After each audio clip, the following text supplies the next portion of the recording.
Tom Gage, Here. Glenn Corbin, Here. Lolita Barron. Present. Okay. Need approval of the minutes from our last hearing, May 25th. Motion to approve the April Code Enforcement Board hearing. April. Okay. Second. Motion by Mr. Wainwright, second by Mr. Duke. We have a vote. Yes. Yes. Which one? Yes. Yes. Yes. Yes. Yes. George used to be on this side. Okay. The minutes have been approved. We're on swearing the witnesses. If you're going to testify today, can you please stand and raise your right hand?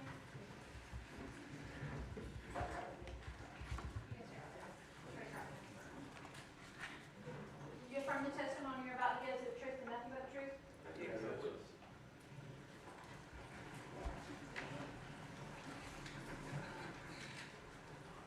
Our first case is on page 1.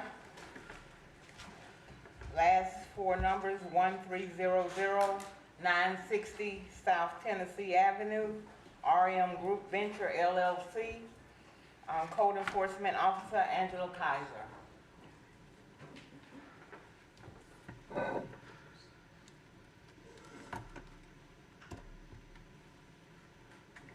Is John Akins here for RM Group? Please come forward.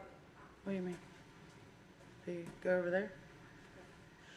Yeah. Yeah, just right here. There at the seat, yes, sir. Yeah. Just have a seat. Have a seat there. When it's your turn to speak, you'll speak into that microphone, okay? Thanks. Angela Kaiser, Code Enforcement Officer of the City of Lakeland, case number LCE 21-01300, address is 960 South Tennessee Avenue. Owners are listed as RM Group Venture LLC. Violations of Section 86-4 for offensive liquids prohibited on streets and public places.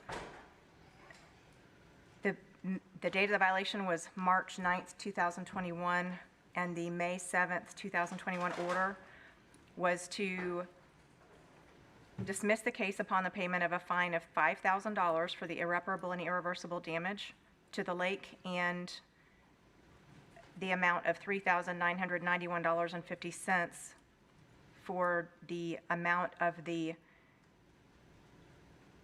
cleaning fee that ACT charged the city for a total of $8,991.50. Again, the city would request, well, this case was brought forward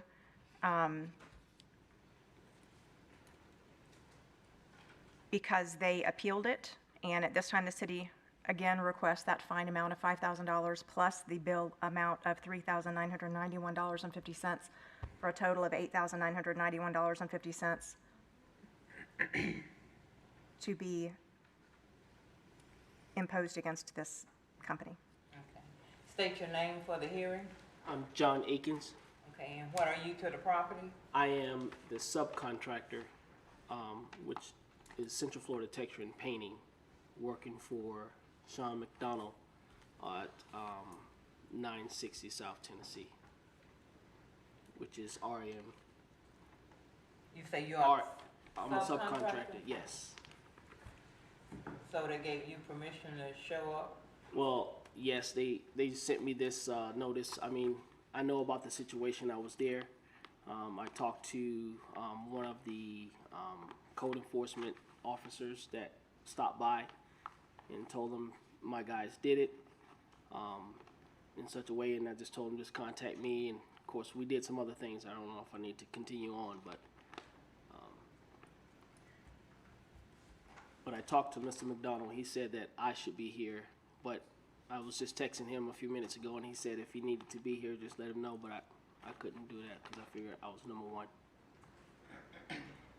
Madam Chair, I mean, I would defer to city staff if they have an objection to him speaking on behalf of the ownership. I mean, based on what he said, I'm not sure that he has legal representative capacity for the RM Group Venture LLC, but he's clearly a factual witness to the situation from what he said, and could enlighten the board on certain things. But I would defer to the city staff if they have any objections. Staff, do you have any objection to him being here speaking on behalf of the corporation?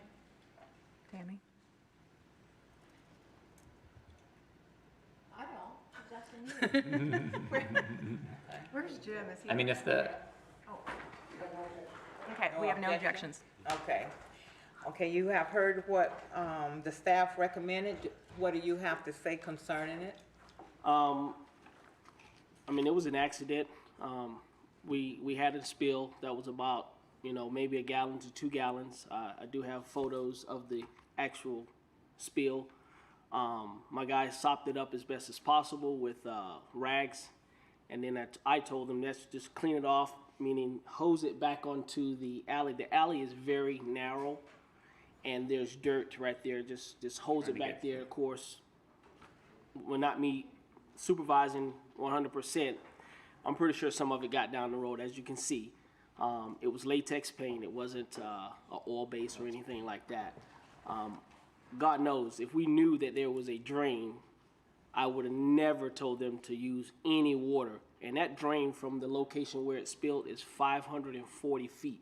You couldn't see it with your naked eye. You literally had to walk. And I have pictures to show that as well. So as I talked to the lady, I said, well, what do? We're going to clean it up, do it the best we can. So we immediately cleaned it up with pressure washers. We sopped all of it up that was in that alley and disposed of it.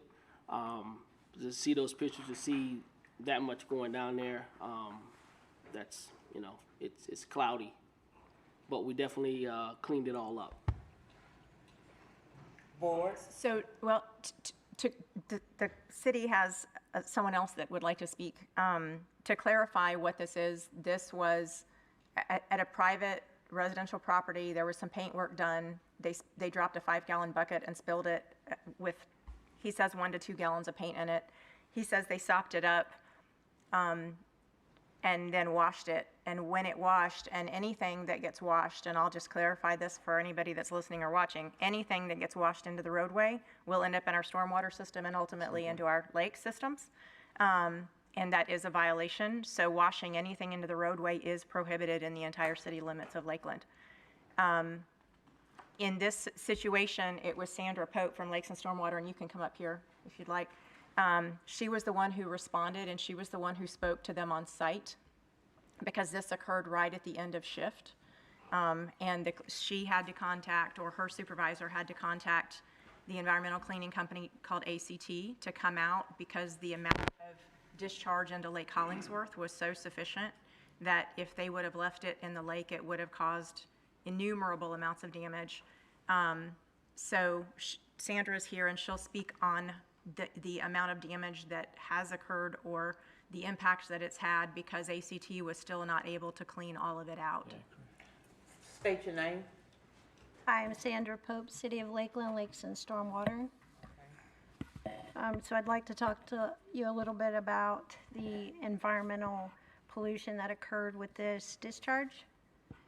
I know that you've stated that it is latex paint, which is water soluble, and when latex paint is used as it's intended to and dried on the side of a house, it's not hazardous. However, when it enters a storm drain and a lake system, it becomes hazardous to the aquatic wildlife that live there.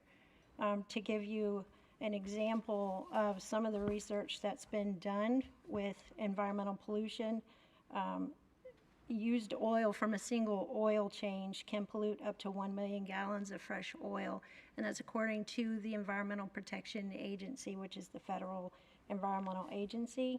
Another example is that even biodegradable soaps must be diluted, for example, to be safe for fish. 1 ounce of biodegradable detergent must be diluted by 158 gallons of water to be safe for fish to swim in. And so that kind of gives you a little bit of background as far as how much this paint can have an impact to our lake environment. Does anybody have any questions for me? Board, any questions? ACT was able to get a portion of it that was still trapped in one of our pollution control devices that the city installed many years ago.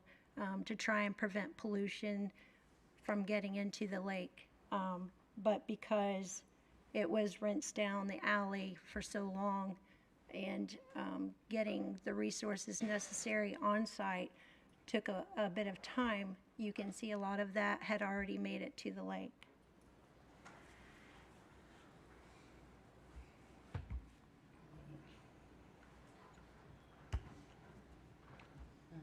That kind of pollution affects everything from aquatic insects all the way up to fish. We have ducks and otters that swim in Hollingsworth, can smother fish eggs. There's all kinds of impacts that can happen with that kind of pollution.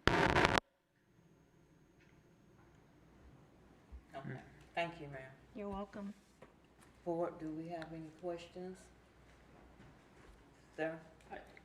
I do want to make a comment. The young lady stated that it was 5 gallons. She can't prove it was 5 gallons.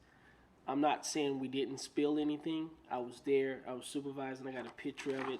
That's not 5 gallons of paint. It definitely was 1 or 2. They jumped on it real quick. So I'm not saying no paint, but when you say 5 gallons, that's just basically saying you took a 5-gallon bucket and wasted and not cleaned it up. But it wasn't. And I also called the federal environmental, and of course their states and federal laws are different and counties are different. So and the distance and all of that, it says it dissipates. So I don't know, but it definitely wasn't 5 gallons. So I just wanted to make that statement.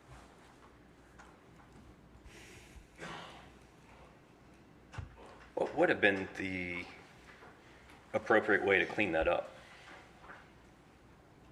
Containing it right there, cleaning it all right there, putting, scooping up what you can, putting some kind of absorbent material on top of it, collecting it that way, and disposing of it properly, not applying water at all.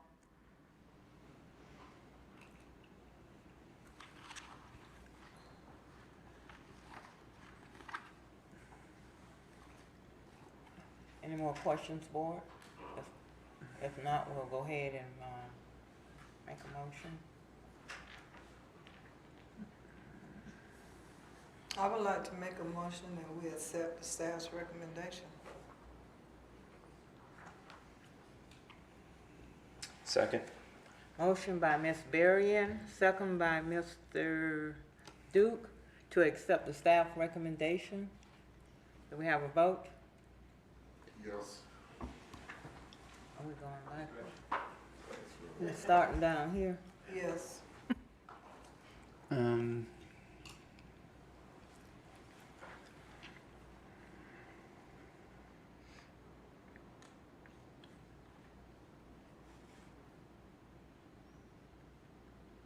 No.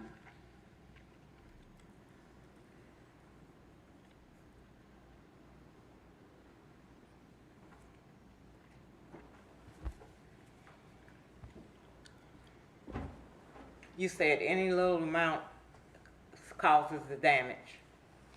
Any amount of discharge causes damage, depending on what it is, but we actually use a matrix that's based off of what the Environmental Protection Agency or the Department of Environmental Protection uses, and that fits within our scale of what fine amounts we can use, because theirs are a lot larger than ours, but we have set up a matrix so that every case is treated fairly and the same way.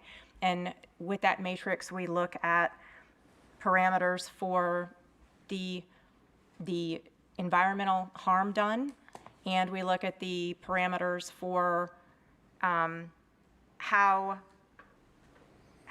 what's the exact terms, the scope of the deviation from the requirement.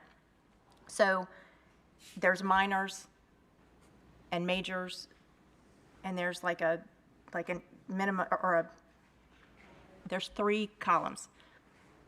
In this situation, because of the amount and because you couldn't clean it all up, you couldn't stop it, and because it was an intentional act of washing it down, then it was considered major in both categories, and that fine amount goes up to $5,000. So that's why the fine is at $5,000 versus something smaller. And then the amount of $3,991.50 was the actual bill that ACT charged the city to come out and clean up what they could out of the lake system and stormwater system.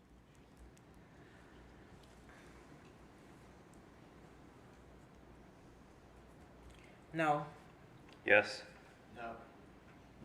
Yes. I think that's a tie vote, which would make the motion a nullity. That may be appropriate for the board to have some further discussion. Okay, so this is what I was thinking. The amount in question is hard to nail down. Yeah.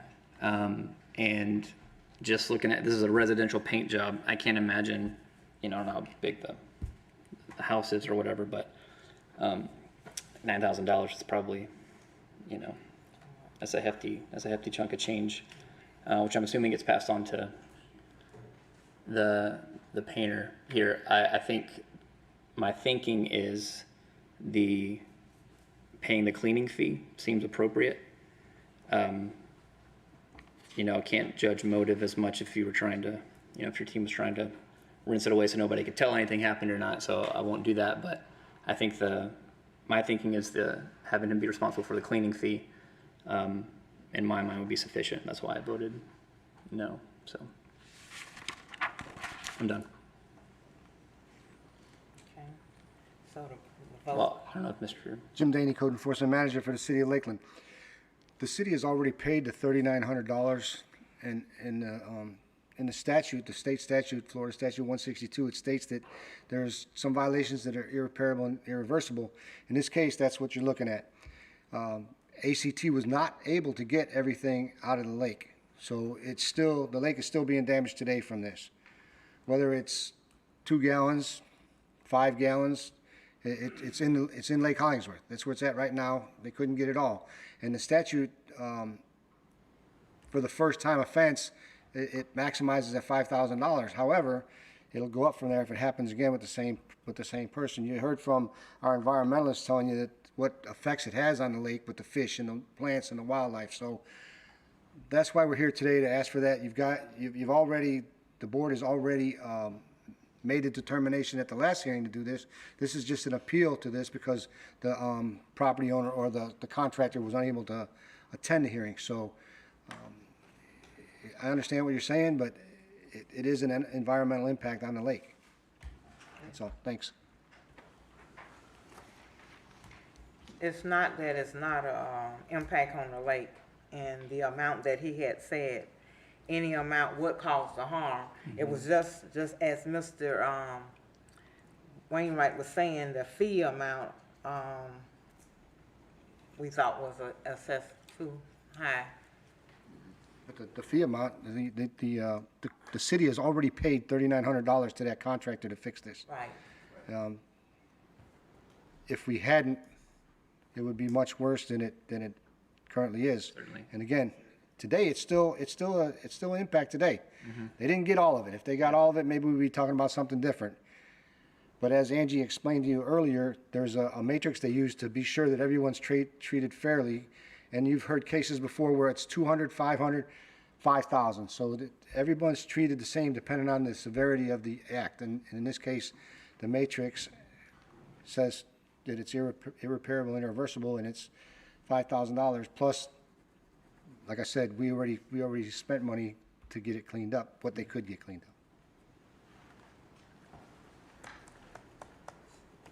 So the vote did not pass, so we need to. Even today, as I was taking pictures, that same alley, after we cleaned it all up, 540 feet of cleanup from Central Florida Texture and Painting, you go there today, and it still shows oil that's from the garbage trucks in several spots. And I'm pretty sure that when the rain comes, it's going to wash that oil right down that same storm drain. So it happens. It's stuff there now, and that's today. I see it as, a painting company, accidents are going to happen, paint's going to spill, And I think a painting company should know what to do if they have a spill, and I'm not sure renting it down the road is the exact procedure they should have taken. That's a good on that. point. I just want to, Madam Chair, clarify a couple of things. Our code, with regard to the matrix that was mentioned, that's something that the staff relies on to make their recommendations. It's not it's not codified. That's what they base their recommendation on. The code says that anytime you consider a fine, you have to look at the three things, which is the gravity of the violation, the actions taken by the violator to correct the violation, and any previous violations committed by the violator. So those are always your considerations, whether it's irreparable or irreversible, or whether it's any kind of violation. Those are the criteria. Their matrix sounds like it's based on those criteria, and that's what they make their recommendation. But I just want to clarify that the board still has a discretion to, based on those three criteria, what you think is appropriate for a fine amount. And for the $5,000, that is the maximum amount for an irreparable violation. And then as far as the cost of repairs, the code does say that the board can impose those costs in addition to the fine amount. And there's some language about only waiving only waiving hard costs in the case of extreme hardship, but that's only in the case of liens. Mm-hmm. This is a little bit of an unusual situation where the city went ahead and took action to clean it up and paid the money prior to the board or the city commission assessing a lien. Mm-hmm. So I just wanted to clarify what the discretion of the board was here and what your consideration should be. It's always got to be the gravity of the violation, the actions that they took, and then any previous violations. I have a question. Do they have any previous violations? Not to my knowledge, this company and this property did not. It's also my understanding that fine and penalty, and correct me if I'm wrong here, but that also goes towards covering any city costs incurred to take care of these kinds of things, correct? Like the penalty and for any future cleanup of the lakes and that kind of thing.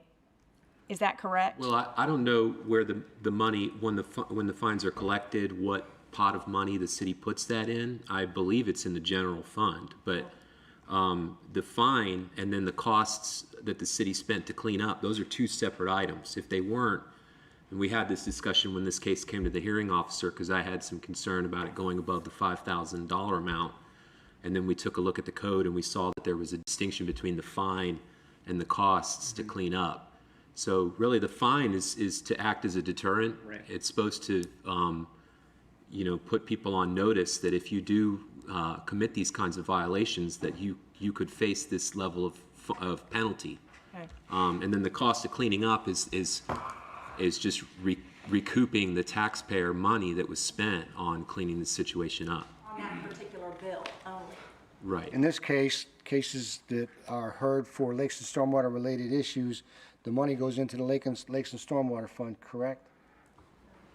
I'm almost positive it goes to the Lakes and Stormwater. It does not go back into the general fund. So in this case, the fines would be used to further enhance the Lakes and Stormwater programs.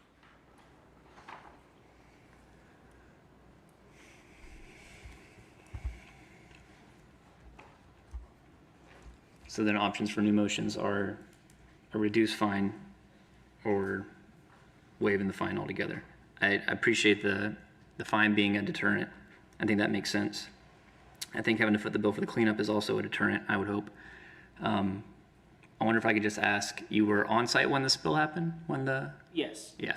And as best as you could judge, your response to the spill was to adequately and thoroughly clean up the spill, or to quickly dispose of evidence of that there was a spill? We, as I stated, we wiped it up.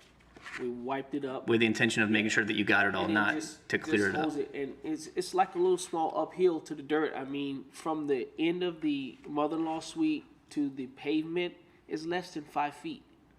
So as he's hosing up, bound it comes back. It wasn't all grass there, it's all dirt. So a lot of it came back, and so never thought of a storm drain at all. So it definitely was our mistake not to put water on it at all. I'm not saying that, but that's what happened. I'm with you, William, that I agree that they should be responsible for the city's costs incurred with the environmental cleanup from that company. I feel the fine seems a little high. It was an accident, I get it, and it was between 5 to 2 gallons of paint, but I don't know, what do we? I mean, we can reduce the fine amount if that would make us, if we could arrive at a better place instead of 5. Yeah.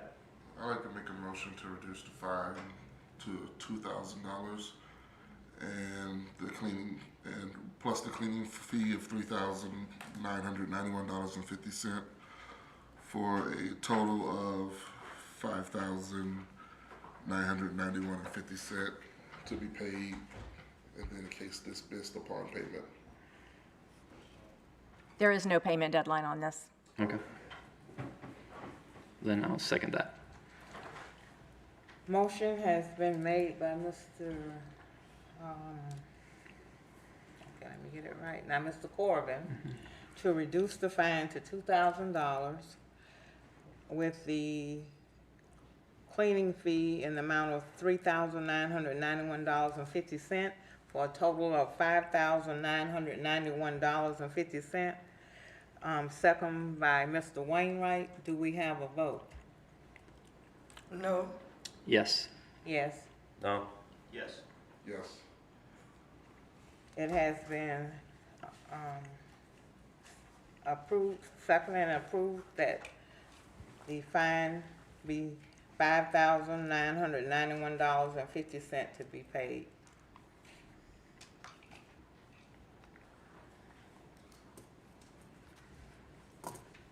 Thank you. You're welcome. Did you understand that, sir? Yes, ma'am. Okay. How much is the fine? $5,991.50. And just to clarify that only $2,000 of that was a fine. Fine. Yes. The other amount, the additional amount was the Cleaning fee. the cleaning fees, right? The $3,991.50 was the cleaning fee, and the fine was $5,000, was cut to $2,000 from $5,000. Thank you, sir. You have any more cases here? Okay. Thank you. Our next case is on page 2, at the top of 2. Last 4 numbers 1387. It's 614 West 6th Street, Richardson and Juanita Estate of. Code Enforcement Officer Chris Berry. And Lamisha Hicks is representing. Okay.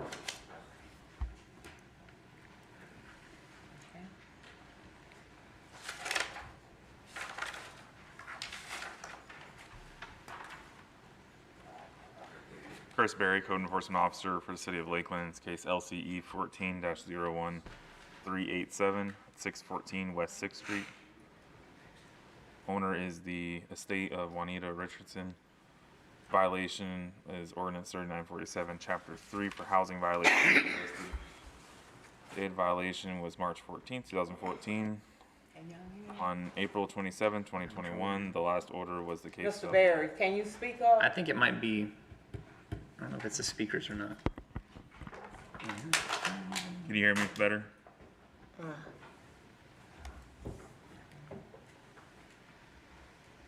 You can try now if you want.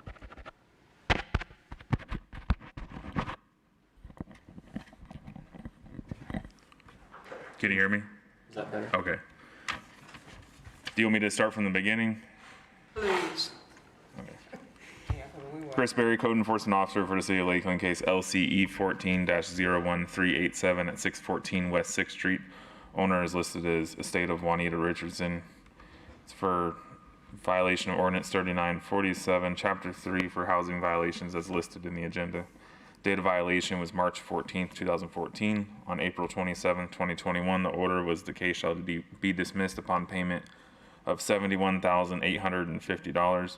City's recommendation today is to reduce that fine to 10% of the fine for $7,185, plus administrative costs in the amount of $1,094.22, for a total of $8,279.22, if paid on or before November 25th, 2021, or revert back to the original amount. State your name, Lanisha Hicks. and what is your, I am I'm the new owner. We acquired this property in August of last year. August? Okay, you have heard the code enforcement officer. What do you have to say concerning it? We have been as soon as I purchased this property, we kind of did everything to bring it up to code. We weren't aware of this because I've been down here a few times and they told me everything that I needed to do to bring the house up to code. And the last time I came, they said there weren't any more liens on the property at all, and that I just had to pay a $1,400 administrative fee, and I did that. And then they recently just sent this violation back to me. Who is they? Code enforcement, Okay. the city, I'm sorry. That's okay. I just received this back in the mail of the $77,000. We've done everything to bring it up to code. That we've remodeled the property all the way, so everything has been completed. I guess I'm a little confused. It looks like it was old. Yeah, but, so you're a new owner, you bought the property as is? Yes. Okay. How long ago did you buy it? In August. August of last year? Yes.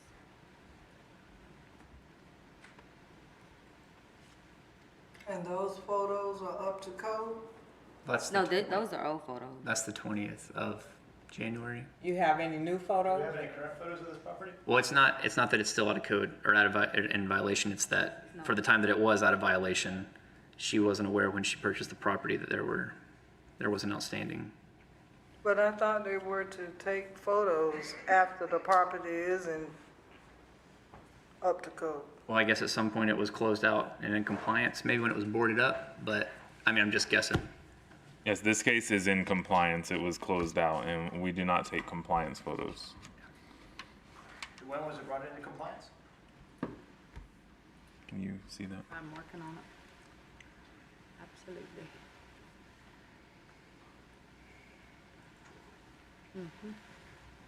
April 1st of this year. April 1st of this year. So it was running, All since 2014. so the case has been open since 2014? Yes. And when you purchased the property, you weren't aware of any open cases, code violations? I was aware of, there were a few, but this one didn't come up till, I'm sure it was here, but I didn't get the notification till later.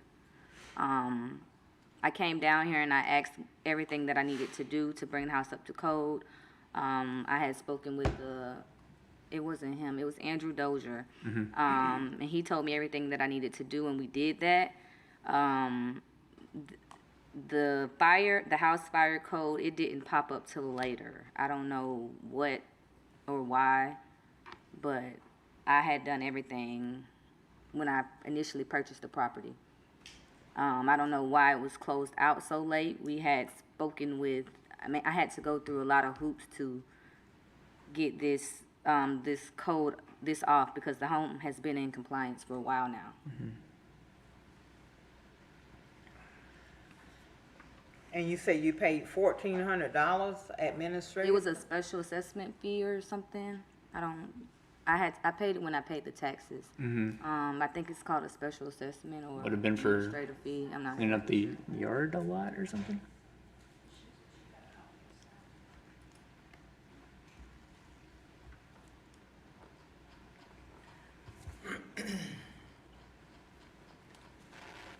Madam Chair, Officer Berry, what was the recommendation of staff for this case? So reduce it down to 10% of the fine.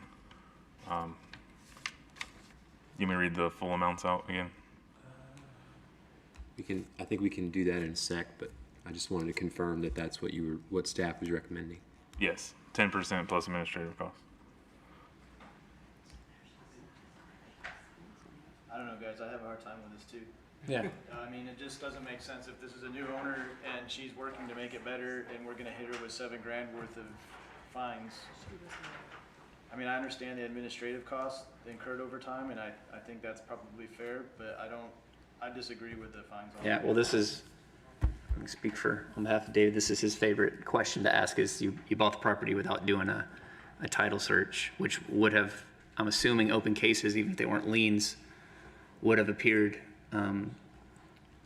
Nonetheless, though, she still has made the effort to bring it. I mean, this is a long list of. Right, and that's kind of part of me where I sit on that too, is that she's made, appears to be good effort to bring it back into compliance, even though she inherited sort of these issues. Mm-hmm.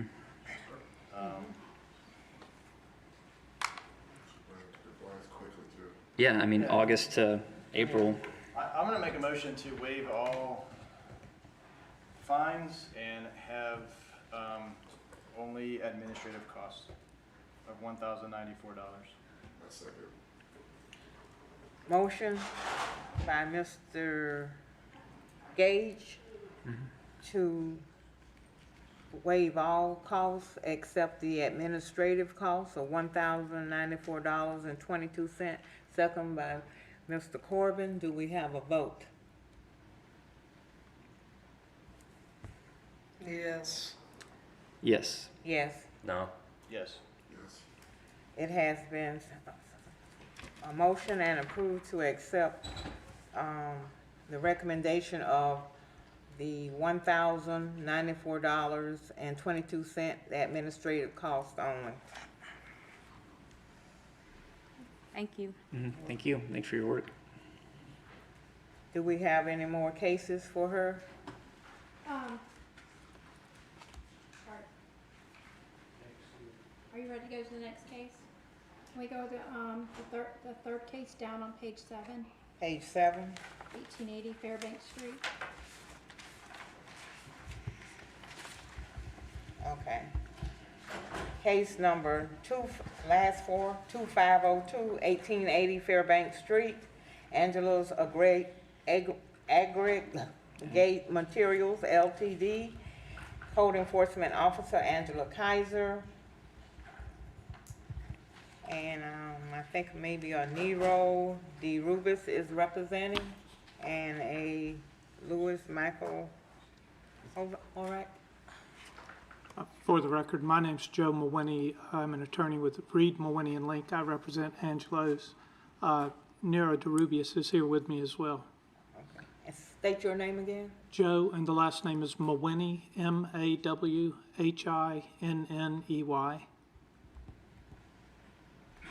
Okay. Code Enforcement Officer. Officer Angela Kaiser, Code Enforcement, case number LCE 20-02502, address 1880 Fairbanks Street, owners Angelos Aggregate Materials Ltd. Violations of 86-3 for dirt, filth, etc. on streets and alleys prohibited in section 90-1A for objects within the public right-of-way. The date of the violations, June 12th, 2020. The January 8th, 2021 order is the respondent shall have until May 8th, 2021 for total compliance, or a $50 per day fine may be imposed. The affidavit of noncompliance was effective May 13th, 2021. The property continues to discharge sand and dust from the property, allowing dust clouds to cover neighboring properties and leaving sand in the roadway. At this time, the city would recommend imposing a fine of $50 per day effective May 9th, 2021 until the property is brought into compliance. And just so you know, there is also someone from one of the neighboring properties here that would like to speak on this before y'all make your vote. Okay. Okay.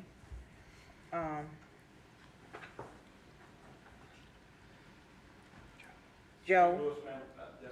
Okay. Well, we'll need you to speak into the mic, so we'll let Ms. Mawhinney go first, I guess. Or. Well, I'd love to hear what anybody's got anything to say. I would rather respond to that in total rather than. Well, Madam Chair, it's customary to allow the respondent to rebut whatever public comments are made. So to the extent that there's a dispute as to who goes first, I think it would be Okay. best practice to hear from the public and then allow the respondent to address all the comments. Okay. Okay.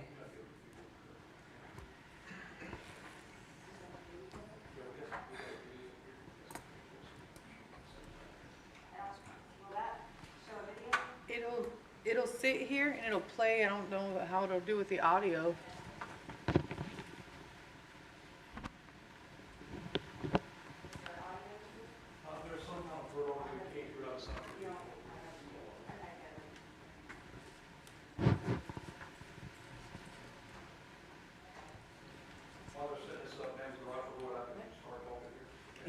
Yes, go ahead. My name is Skip Lewis. I'm the service manager at Men's USA at 1850 Fairbank Street here in Lakeland. I've been a service manager here for 27 years. I'm also a retired 30-year combat disabled veteran also as well. Yesterday, we've noticed that Angelo's had a lot of spray bars on at the crusher. That's the first time we've seen the spray bars on. The work at Angelo's yard was awfully slow yesterday, and it looked like a lot of cleaning was taking place. Lung scarring, liver damage, kidney functions elevated, eye irritations, breathing problems, respiratory infections, hospital admittance, respiratory difficulties. Just to name a few, that's what we've been through. Year after year after year, myself, management, and our employees at our business at 1850 Fairbank Street has been smothered from the crushed material, which includes concrete from Angelo's crushing facility. Concrete and other materials contain silica. Concrete, when crushed, unless it's contained, is airborne. For years, our business and our employees have been under the constant smothering of Angelo's crushed material, which includes concrete dust. You can see from up here on my windshield, we can get this thing to go. That's just one picture, man. I don't know if you got the video to go yet. Yeah, we were watching the video while you were talking. You can see how much is coming up. This is every day that plant has operated crushing without any rainfall. That's what we've been through. Every day.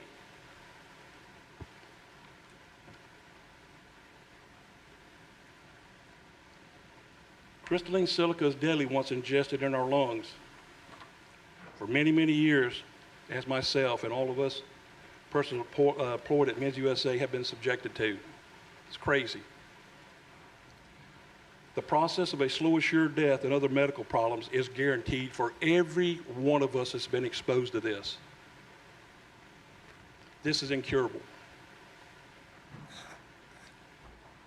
From the first day years ago, when the city of Lakeland permitted Angelo's to start the material crushing process, we have been and still are covered in crushed material every day, every day. It goes on. What you see on my hood is a light day. These pictures are from 2019 and 18. It still goes on today. We got some terrible stuff that's taking place here, ladies and gentlemen.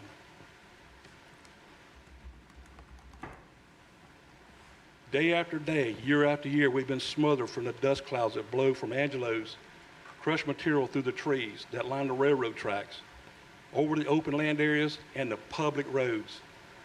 As you've already seen what goes into the drains. That's just a short of it. We have watched across our equipment yard and from the large trees across the train tracks on Angelo's property. At time when the wind blows, we're driven back inside our shop and close the doors, trying to avoid the crushed material clouds. It looks like something out of Oklahoma. These old pictures you see up from the Dust Bowl. It can rival that on these heavy winds when they start blowing. Can't believe this place was allowed to operate here. We have also watched as our close by neighbors or themselves in the neighborhood smothered in the crushed material. They've come up and thought Angelo's was our yard. We had to point down that way, 1880 Fairbank Street. I'm almost done here. Numerous times over the many, many years, we went to Angelo's asking for help from the crushed material dusting we take daily. And all Angelo's did was start the water truck and run it around a few times, park it up. That was it. And a lot of times, hey, we're getting smothered up here. But their answer is the water truck. Wait a minute, the water truck can't water the atmosphere. What are you gonna do here? They can't water this crushed material stacked up high on these piles here. The crushed material that was watered is on the ground. The water truck can't water the atmosphere. Then a lot of it that does get washed down from the water truck is washed into the ditches and the wetlands, which I think the lady just talked about right here a while ago. The city of Lakeland had to clear a few of the street drains of the crushed material last year, but Angelo's soon went back to the same old Angelo's. Profit, profit, profit, crush, crush, crush. Everybody and everything is expendable out here. I called Lakeland Code Enforcement many, many times over the years to ask for help, but we're told the code enforcement officers must personally see the crushed material in the air. And as before, time after time, year after year, the code enforcement officer would contact Angelo's, and again, the water wagon was used to wet the crushed material on the ground. Once it dries up, it's going to rain again. Our personal vehicles and our paint jobs are ruined. I've had my vehicle painted twice already. It's ruined again. If this was one of your vehicles up there, I guarantee this would have been stopped many years ago. Maintaining the cleanliness inside our business and our equipment is an important part of our safety. It has to be. It is sad our efforts of cleaning Angelo's crushed material from our business and equipment indicates from the hood of my truck, and this is a light day, if you see the video when this thing is going back and forth, just how much of this crushed material, crystalline silica, we're taking in our lungs every day. Every day.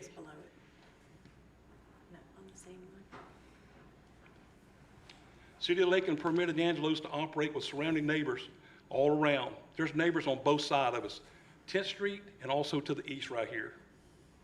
Have contaminants, from even the slightest materials that could be released to the atmosphere on the public roads and wetlands ended up in their yards as well. This part of Lakeland, where we're at, has a lot of our black families in the poor part of the city of Lakeland. And I guess our black families, like our business, were all considered insignificant. Insignificant. They don't care. We adjusted this in our body every single day. This is crazy. Our families need to be checked in our neighborhoods around us. We have a right to clean air, and the city of Lakeland denied us that here at 1850 Fairbank Street. How can we be made whole? We can't. We can't get out of our lungs what's here. That's all I have to say.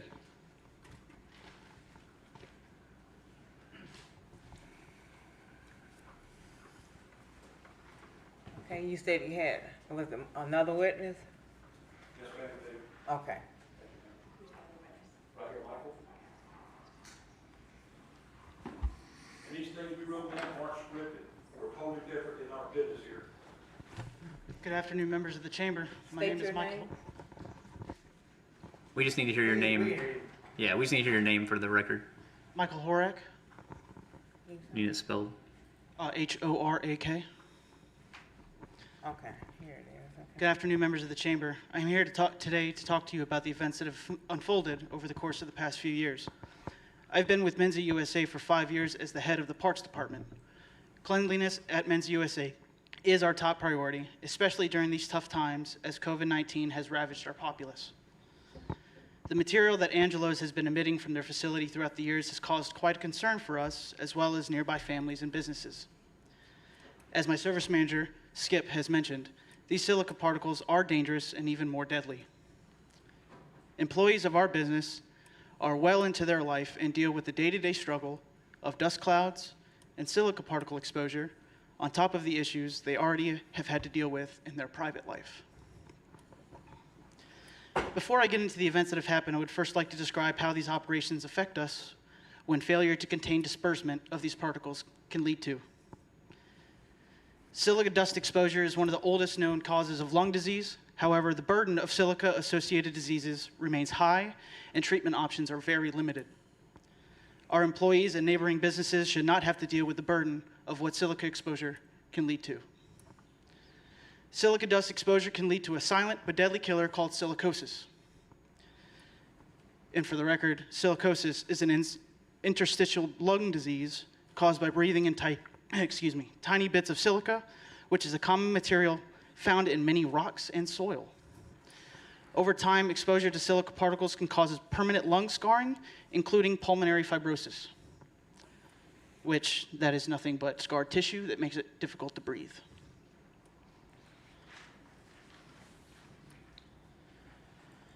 Apart from silicosis, silica exposure is also associated with a range of other respiratory and non-respiratory conditions, including autoimmune disease, lung cancer, and pulmonary infections. Now, after describing what exposure causes, I would like to go into detail on some of the things that I personally have experienced, to include the dust clouds pouring over the tree line that separates our property and Angelo's. We have seen dump trucks of all shapes and sizes leaving their facility, many of which are not properly secured, and as they drive by, leave mineral and material on the roads, in the grass, in the dirt, in the drains. It goes everywhere, especially when it's really windy out like we've had here recently. It's the air we breathe, it's the cars that we're driving in, it's everywhere. It gets in your air filters, it gets all over the place. We change our air filters twice a month because of how deep and how big and how thick these clouds from this business gets.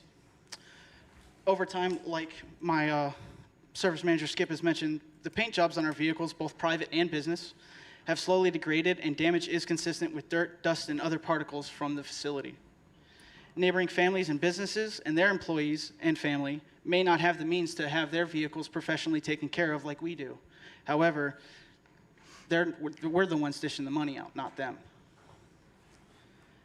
The amount of dust and other particles being emitted from Angelo's has caused a lot of extra work. I don't know how familiar you are with excavator machinery, but there's a lot of professionally made, perfectly machined parts. You're not allowed to touch them with your fingers, oils, dirt, dust, anything. But these particles from these crushing materials are so fine, they get in everything. We've had to spend money on material, on solutions to keep things from rusting and other harmful materials such as the rock crushing. We've complained many times throughout the years, but Angelo's failure to keep the crushed material out of the atmosphere, as it can lead to a very dangerous and life-altering disease. But over time, it's like they find us, businesses and neighboring families, irrelevant. And it seems like they take no recourse in the situation that they find themselves in. The use of water trucks to keep the crushed material out of the air is futile because their use of the water truck is limited. And to sum it up, there have been days where we get absolutely blasted with wind gusts, and it's almost like dust devils are blown through our tree lines that separate our properties. All of this crushed material and all of it can lead to silica-related diseases. Thank you for your time. Thank you.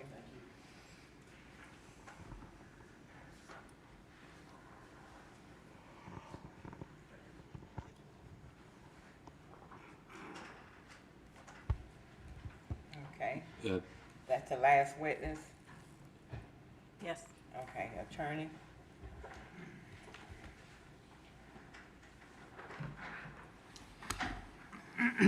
Thank you. You're welcome.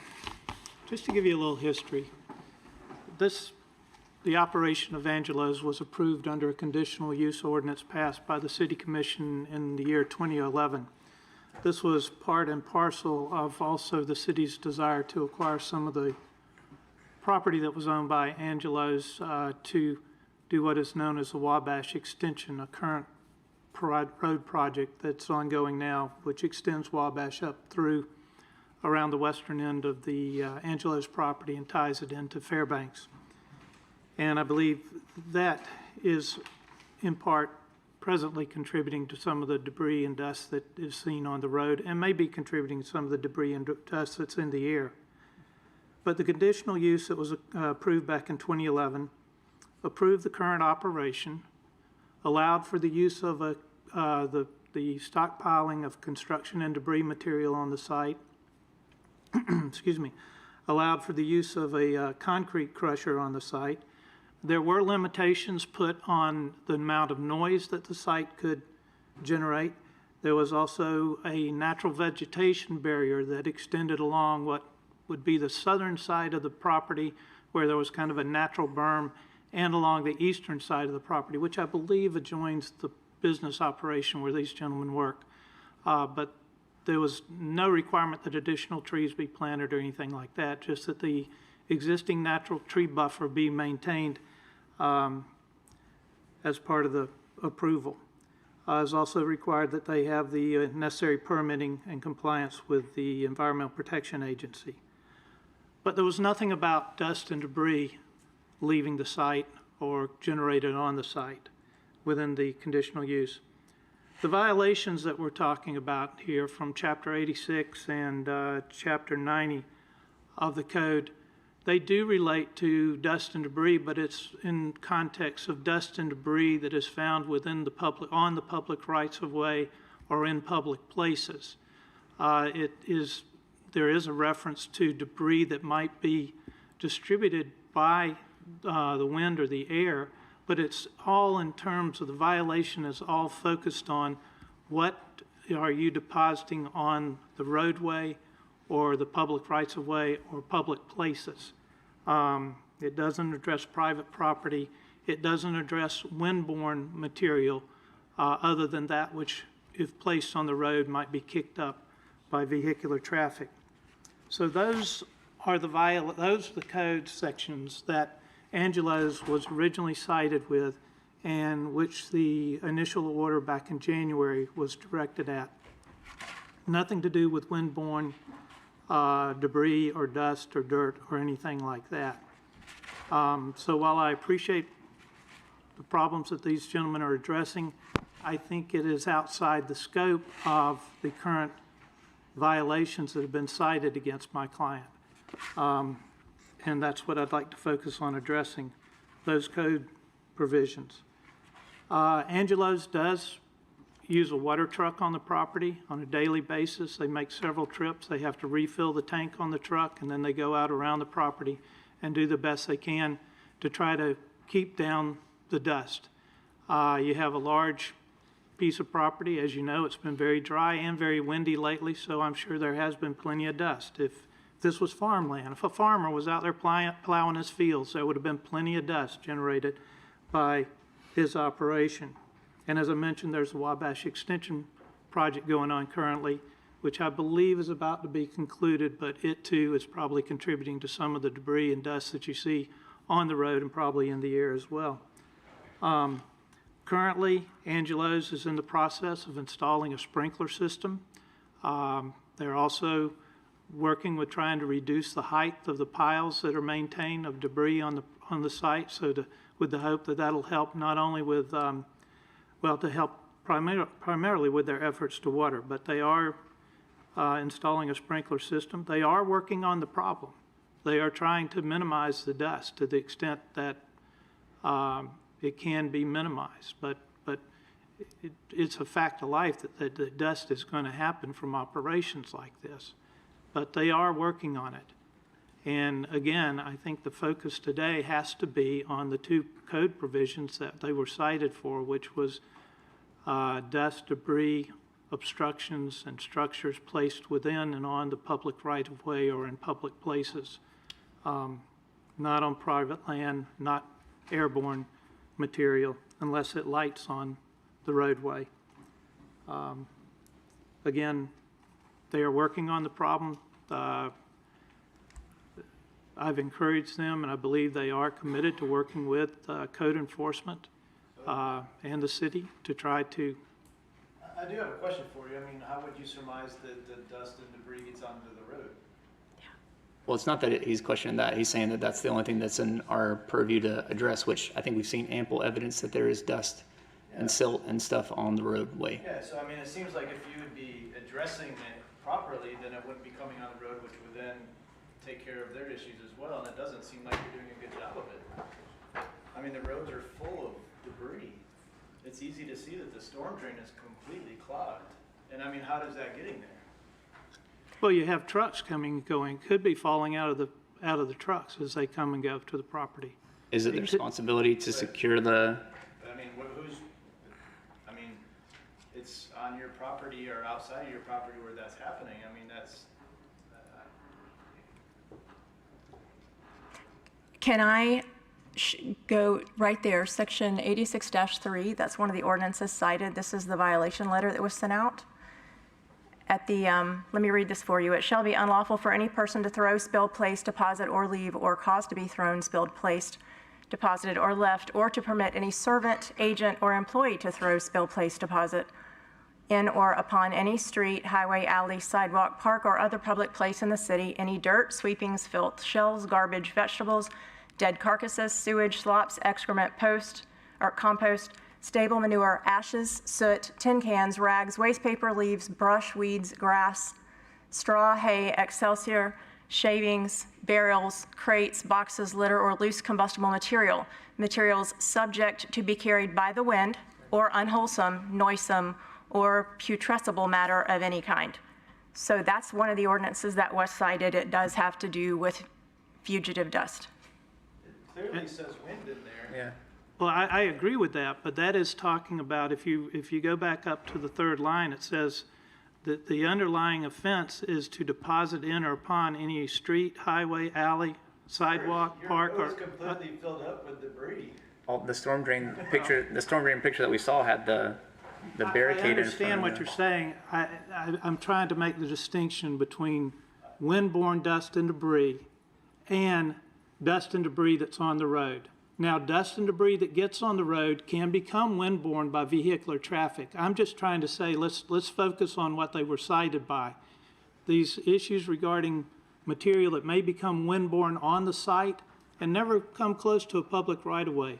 It goes to the east and goes to the properties and the businesses that are located over there. That is an issue perhaps, but it's not an issue within the confines of what we're talking about today and the code sections that we're talking about. So their complaints are to that extent, right? To the stuff that gets kicked up. The citation, though, seems to address both the deposits on the street and any material subject to be carried by wind.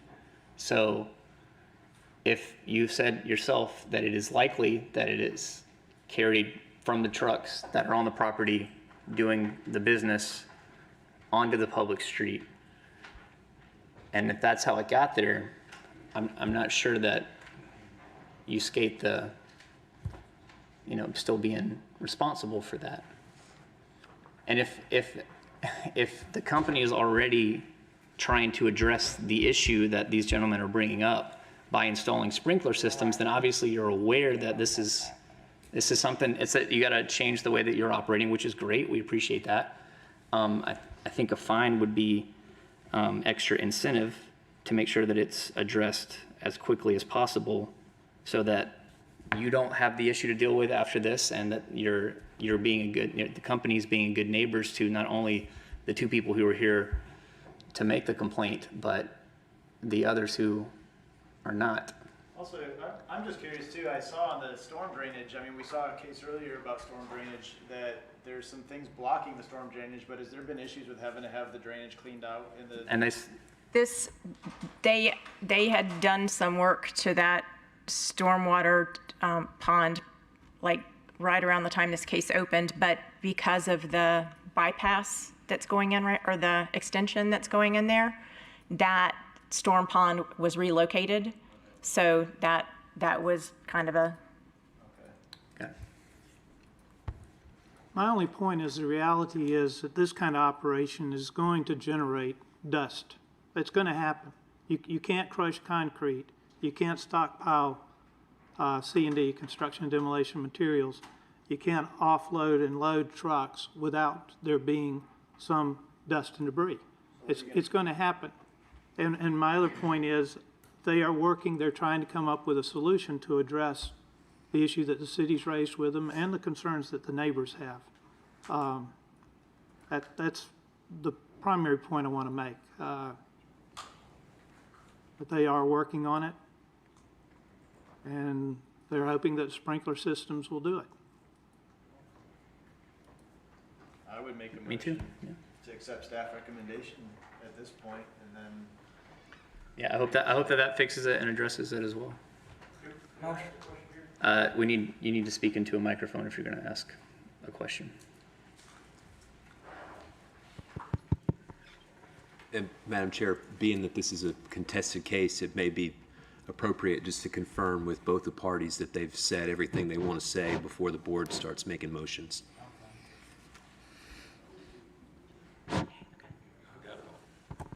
Yes, I'd like to just, if I can, I don't mean to interrupt up here. The attorney didn't interrupt us. The trees up here are actually stopping, they're trying to use the tree lines up here as a buffer in the air. So the fellow here is talking about stuff that's already released high in the atmosphere. They cannot get it down. It's over the top of the trees. It's impossible to get it down. Some of the stuff we've already got washed over on people who live on Wabash and over. We've already got it in people's houses on Wabash Avenue. And I guarantee you on a good windy day, you're going to have it right here. The trees do nothing here. The trees are addressing here the atmosphere, stuff released in the atmosphere. The drains that we talked about, we just showed a while ago, City of Lakeland had to take heavy equipment down and dig out some of the concrete that was already in the retention ponds. It plugged them up. Like the lady said up here, those floats were put there, filters, to keep extra stuff from going down. They had to spend a couple days down there because they were plugged up. The vac trucks couldn't get it out on both sides, the retention pond side and that side, on both sides of that road there.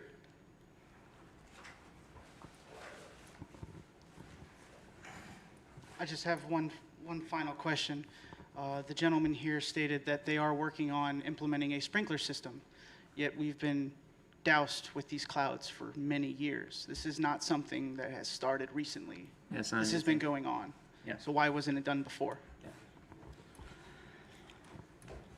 One more question if I can, sir, up here. The material that we're washing with the water truck on the ground in the aquifer here, it ends up, right? Are they retaining the water, the material they're washing onto the ground? It goes into the aquifer, even on their job site. They're not recovering this. So where's it going? Thank you.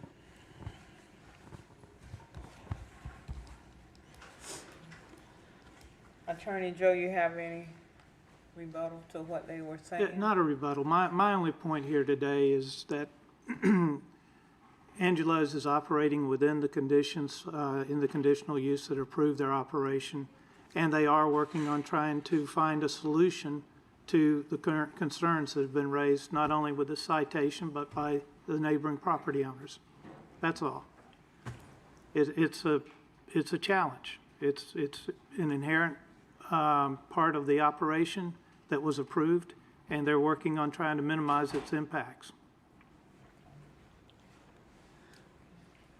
There isn't. Well, go ahead. No, I was going to ask, was there anything else from any code officers? No. No. Everyone has spoken out here? Okay. Board? Oh, gentleman in the back. Sorry. This violation, first occurred Somebody raise their hand. in June of last year. I'm sorry. June of last year was when the violation was found. That's when it was cited, yes. Decided, so it's been close to a year. And nothing's changed in almost a year. No sprinklers, no nothing. Is this their first offense? I can't say whether this was their first offense or not. This was the first time that I have dealt with this property. Tammy, are you able to see any previous cases? Oh, you are? We have There's a gentleman who's raising a gentleman out here. I don't know what. Oh, that's. Do you want to come up and sit? Over the case in 15. What's that case about? Can you open it and see if it's the same thing? Certain Street. Hi, my name is Nero DeRubes. I work for Angelo's Recycled Materials. I just want to clarify a few things. Yes, we did receive notification of a violation. I wasn't made aware of the violation until January or December of that year. It had been passed around in the office, so we were very upset that we didn't get notification of that. Once we got notification of that and came here in January, I believe, we discussed what some of the options were. And I think she can attest to it that ever since I took over that and trying to handle that, anytime she calls me, I respond in a timely manner and trying to get things resolved. And I try to keep in touch with Angela and letting her know where we're at all times. I think we spoke about, we lowered the height of the piles so we can get the water trucks as close as we can to be able to water those.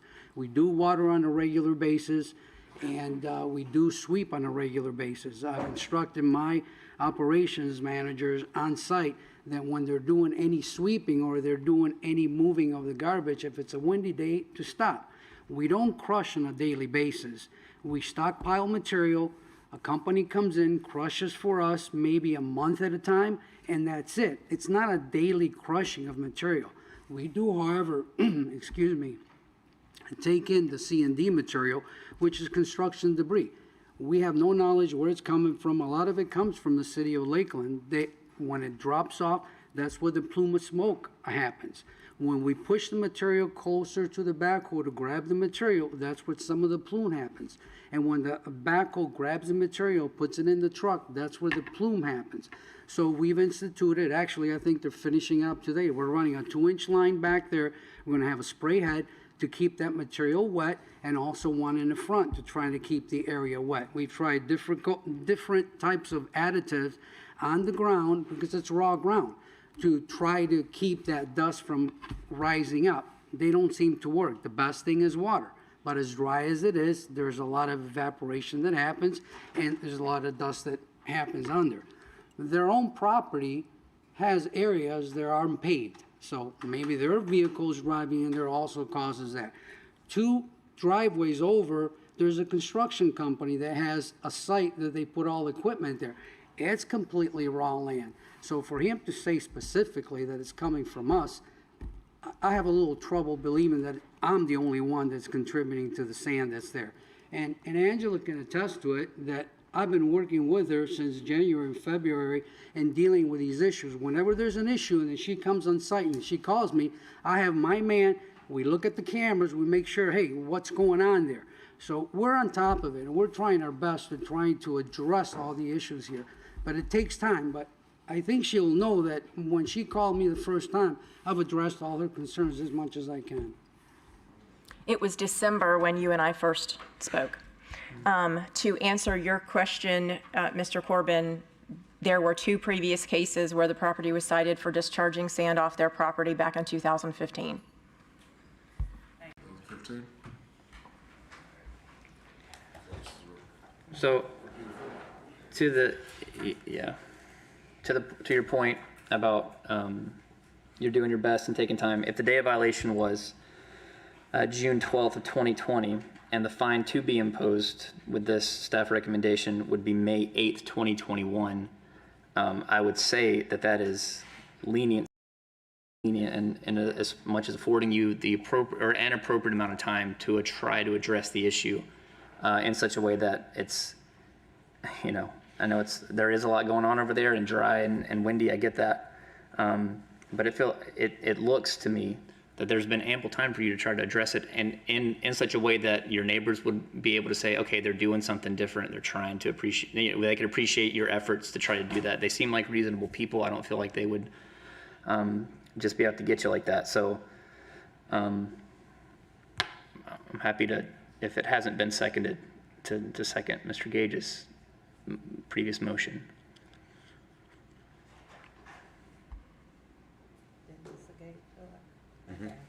Motion by Mr. Gay, second by Mr.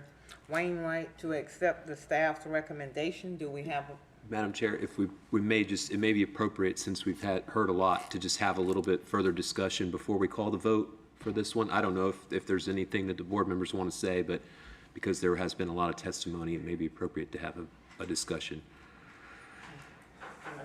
I just echo Williams. This is not a new violation. This has been almost a year now, as Jordan pointed out as well. So it's been ample time to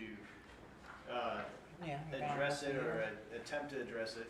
And the fine is started effective now, just now. So it's not for the whole last year. So hopefully that's enough motivation to actually really begin to do something that might be positive. And I understand it's a tough business, dust and everything like that, but our city's growing too, and maybe there's a better location because as it's built out, that, you know, it's just, things have to adjust. But the violation is what the violation is. I also like to say, since there was another violation in 2015, I think that the staff recommendation is very lenient because I would like to motion to retroactively impose fines from last year. I would propose that, but I'm not. It's extremely lenient. And I want to raise the fine, but I'm not. It's extremely lenient. I think it's a lot of motivation to get this done, especially since we had a violation back in 2015.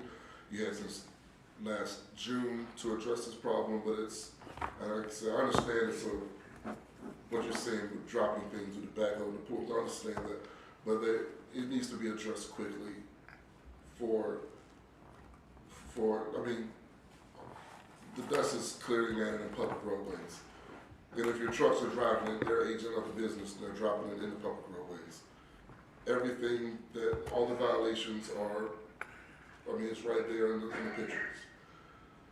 So I just suggest to get it done as soon as possible.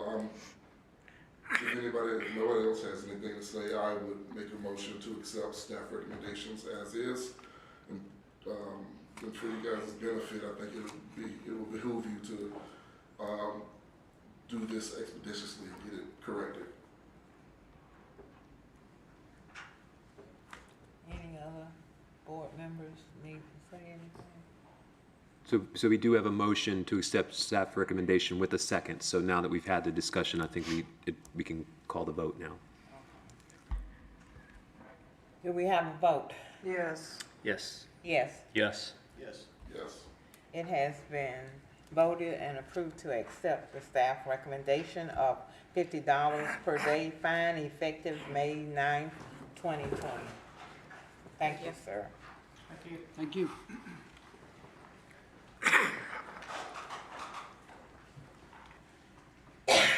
Next one, at the bottom of the page, page 7, 3290.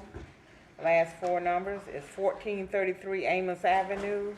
The owner is Alan Daniel, Code Enforcement Officer Daniel Covey.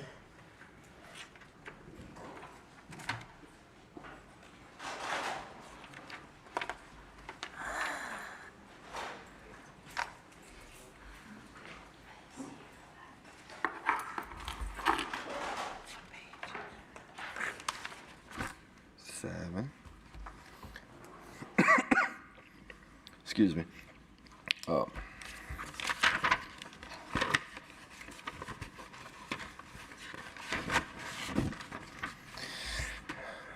Daniel Povey, Code Enforcement Officer for the City of Lakeland. Case number LCE 20-03290. Address is 1433 Amos Avenue. The owner is listed as Daniel Allen. The violations are ordinance 5425, section 4.3.1C, accessory structure prior to a principal structure. The day of the violation was 07/24/2020. The order was on February 23rd, 2021. The affidavit of noncompliance was effective on February 10th, 2021, and at this time, the city recommends a $30 per day fine effective February 10th, 2021, and run until brought into compliance. Okay. State your name, please. Daniel Allen. What was your name? Daniel Allen. Daniel Allen. You've heard what the code enforcement officer said. What do you have to say? Yeah, I finally got the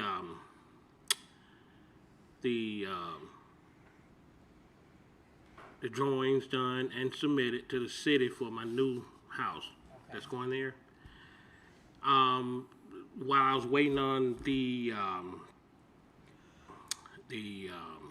drawings and all, so I can pull the permit. I bought all I paid for all my block and everything, you know, a truss, a lot of materials already paid for. Yeah, you were storing it there, is that right? You were storing some stuff in the accessory structure here and in the Yes. trailer? If Right, there right. Wasn't there a trailer? And that's why the connex is there. And that's why the little building is still there. It's full of stuff for the. Yep, I remember that. So I finally got it. A call from the city said they accepted the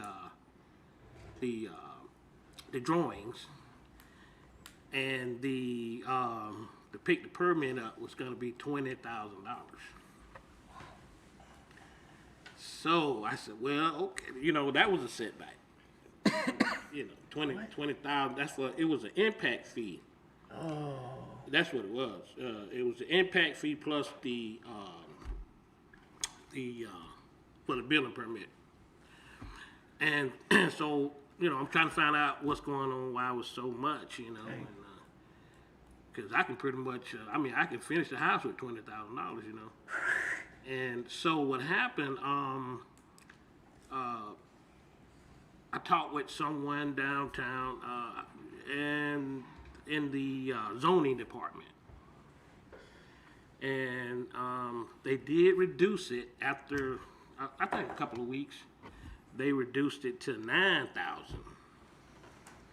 So, you know, $9,000 is still a lot of money. Yeah. Yeah. And so I had to find out who else I can talk to about, you know, getting rid of that, you know, so I can start on the house, you know. And so I finally, today, I met with CRA today. Okay.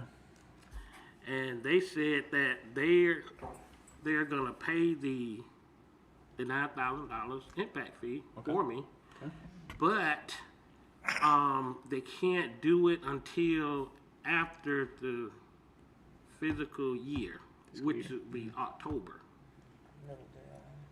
And you know, so I've got I gotta submit the application. I've got it in my truck. I just picked it up. Yeah. So I'm gonna turn it in today, so I can get that, you know. Yeah. And so I'm anxious to get this started, you know. But like I said, with this first with the 20,000, then the 9,000, and you know, because I paid like to get the old building down, and with the connex, you know, I was out of like $12,000 off rip right there, you know. So I'm steady spending money trying to, you know, get it done. So to be in compliance, all that needs to happen is permits need to be pulled so that the site is now under construction, and then that brings it into compliance so he can store material and stuff on site. Is that correct?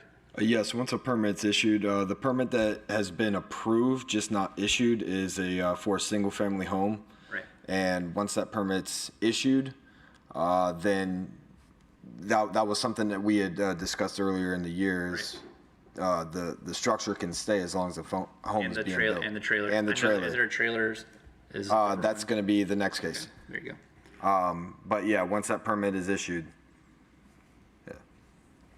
May I ask, when was the last time this case was before the commission, before the board? What was the date? Might have been. It wasn't last month. I mean, it's been a minute. Yeah. Maybe. I mean, the order was March. Or no, sorry. It was here in February. Yeah, the order was February. Yeah, 2/23. Was it regarding permits then also? Yeah, well, he was cited for this accessory structure because there wasn't a house there, so he couldn't have the shed. And he was saying he's storing construction material in the shed so he can start building the house. We told him to pull permits and get that going, so that would take it into compliance.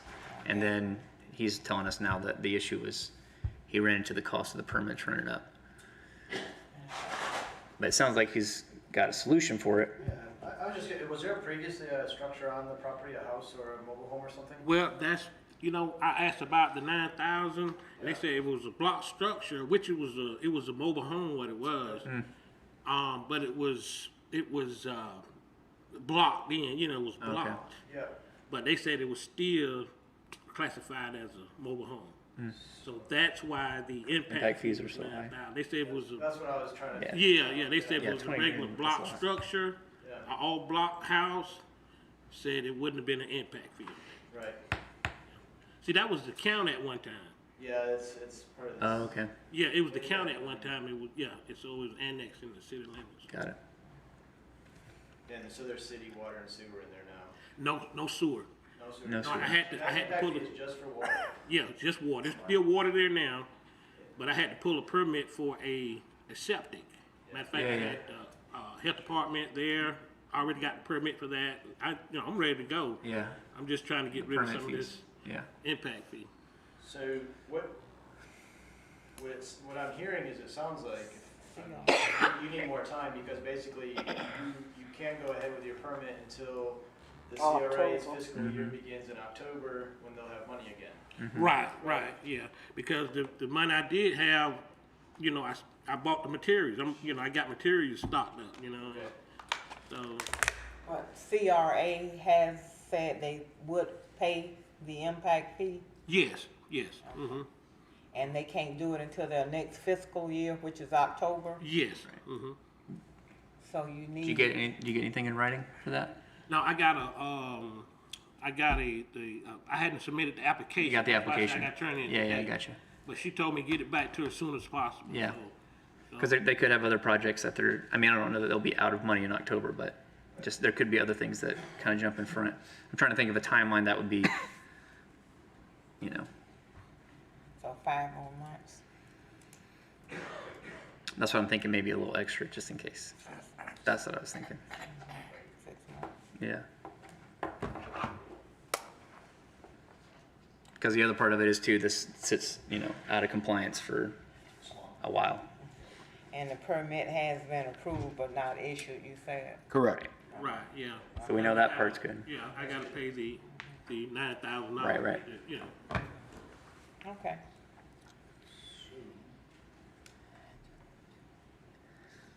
Any recommendations from the board?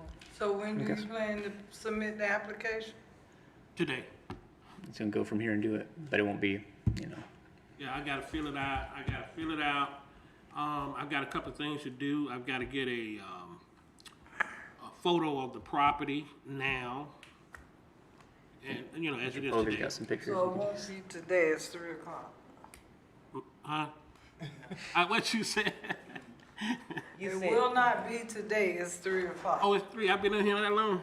Come on, we all been here that long. So I think I'll make a motion to continue the case to the November Code Enforcement Board. I second. There's been a motion to continue the case till when? November, now, Probably gonna 10 end up being- months. You're gonna continue to, November, it's probably gonna end up being November. November 16th? Oh, Mr. Danny has, Jim Laney, Code Enforcement Manager for the City of Lakeland. I just went and spoke to the CRA, and they are in fact going to help them after October 1st, so that they're all on board, and just got to wait till the new fiscal year. cool. Good. All right. All right. Okay. So continue the case until the November 16th Code Enforcement Board hearing. Okay. It has been motioned to continue the case until the November 16th Code Enforcement hearing, second by Mr. Gage. Do we have a vote? Yes. Yes. Yes. Yes. Yes. It has been motion and approved to continue the case until the November the 16th hearing. We gotta do the same one with the next one too. Yeah. Okay, the next case, Mr. Povey. Nope. We got one more. One more. We'll do the next one. This is for the trailer. Yeah. Daniel Povey, Code Enforcement Officer for the City of Lakeland. Case number LCE 20-03292. Address is 1433 Amos Avenue. Owner is Daniel Allen. Violation is ordinance 5425, Section 5, construction and storage trailers permitted and regulated. The date of the violation is 07/24/2020. On February 23rd, 2021 was the order. Affidavit of noncompliance was effective on February 10th, 2021. At this time, the city recommends extension or continuance to the November 16th code board. I make a motion to accept staff's recommendation. Second. Motion by Ms. Varian, second by Mr. Gage. Do we have a vote? Mr. Allen would still need to read himself in. Oh, can you just state your name, Mr. Allen? Daniel Allen. Okay, do you have anything to say concerning this? We don't want to hear it. Oh, yeah, well, yeah, that's a shipping container. Yeah, What it is. it's got material for your. Yeah. Yeah, we got you. Actually, it's sold. As soon I told the guy, just let me get my building up and let me get that out of there. The materials I got in there, and it's already sold. It's going to Texas, so it's gonna be out of my hair. So it's gonna be off the property. Okay. But I got to get the building pretty much. A lot of my materials is in there, so I gotta. Okay. So you would, yeah, I guess you could just let Mr. Povey know whenever you get it off the property too, and that would Okay. bring it into compliance too, so, okay. Yes. Yes. Yes. Yes. Yes. Yes. It has been voted and approved to accept the staff recommendation to continue until the November 16th code hearing. Is that the last one? That's the last one for him. Thank you, sir. And thank Mr. you. Allen? Oh, and I want to say, Dan doing a good job in the neighborhood. He keeping the value up. That's right, there you go. And I appreciate him being over there. Okay. Thank you. Good to hear those things about our officers. Next case, the bottom of the page 8, last 4, 3563, 310 Cortland Court Circle. Janet L. Gervin and the Code Enforcement Officer Dennis Browning.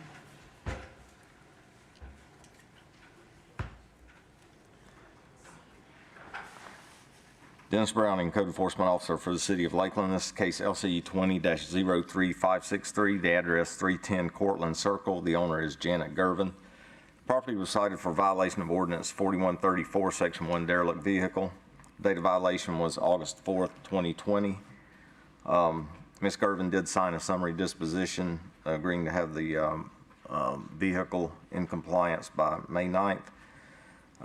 There's been no call to demonstrate operability. The city's recommendation is to impose a $30 per day fine effective May the 10th, 2021 to run until the property is brought into compliance.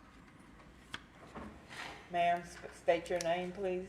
Janet Gervin. Okay. You have heard the Code Enforcement Officer. What do you have to say? Okay, this is about the truck, and when I was at the hearing, they gave me 30 days extra, and I went that same day and I went and got the tag renewed. The tag I was in compliance. It just was the month I had to renew it. So I went ahead and took care of that, and I had to find my cell phone so I can drive again. I haven't been driving. I haven't been using that vehicle. And I went and talked to a mechanic at the repair shop about if they would do towing, and compared that to AAA, and so I found AAA would be better for me. So I renewed my membership in AAA, and I was aiming to get the truck towed to the repair shop on May the 10th, the day after Mother's Day, the Monday after Mother's Day, and I've been not using, I've been going on a bicycle, and I didn't realize that I had forgotten that I need glasses. So I had to stop and get glasses because on that day, I was no point in getting it towed, and then I couldn't be able to bring it back home without glasses. So I got glasses, and I have them now, and I've been washing the outside of the truck. It looks like I haven't been removing things, but I have.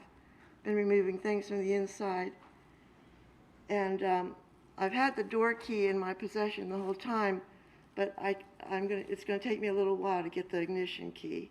I know about where it is, but that's where things stand right now. But things are falling into place, and I'm working on it.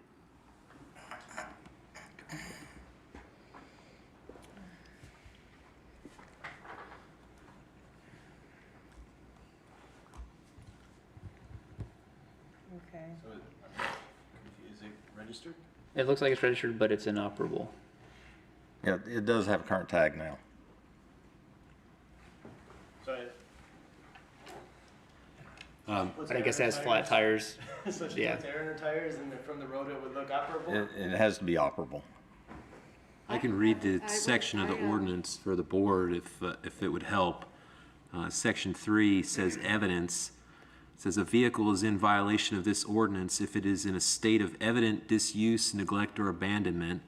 The evidence may include, but is not limited to, factors such as the vehicle being wrecked, inoperative as evidenced by vegetation underneath as high as the vehicle body or the frame, refuse or debris collected underneath, or the vehicle being used solely for storage purposes.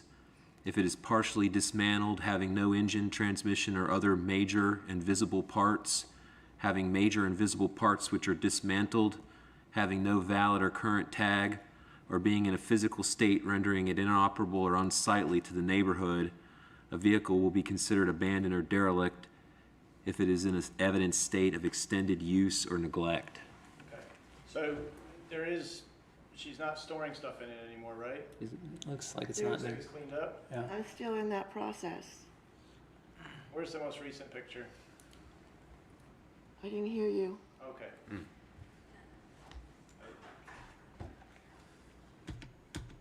I don't know, I'm having a hard time seeing where we're in violation. It looks clean, I don't see any grass around it. The- Current tag, Tires, maybe? maybe if she put some air in the tires. The cab is full. There's no way to. Oh, the operate cab is full. So she's still using it as storage, Yes, ma'am. Okay. and this case was here before. She actually signed summary disposition. Yeah, she signed summary disposition, so she admits to the violation.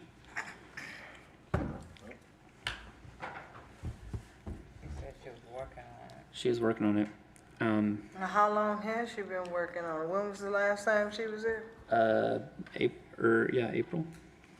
The city did previously perform an abatement on this property pursuant to an injunction that I was directed to enforce by the board. That was Maybe that's what several months ago, but the vehicle was not included as part of that abatement, but it was present on the property at the time.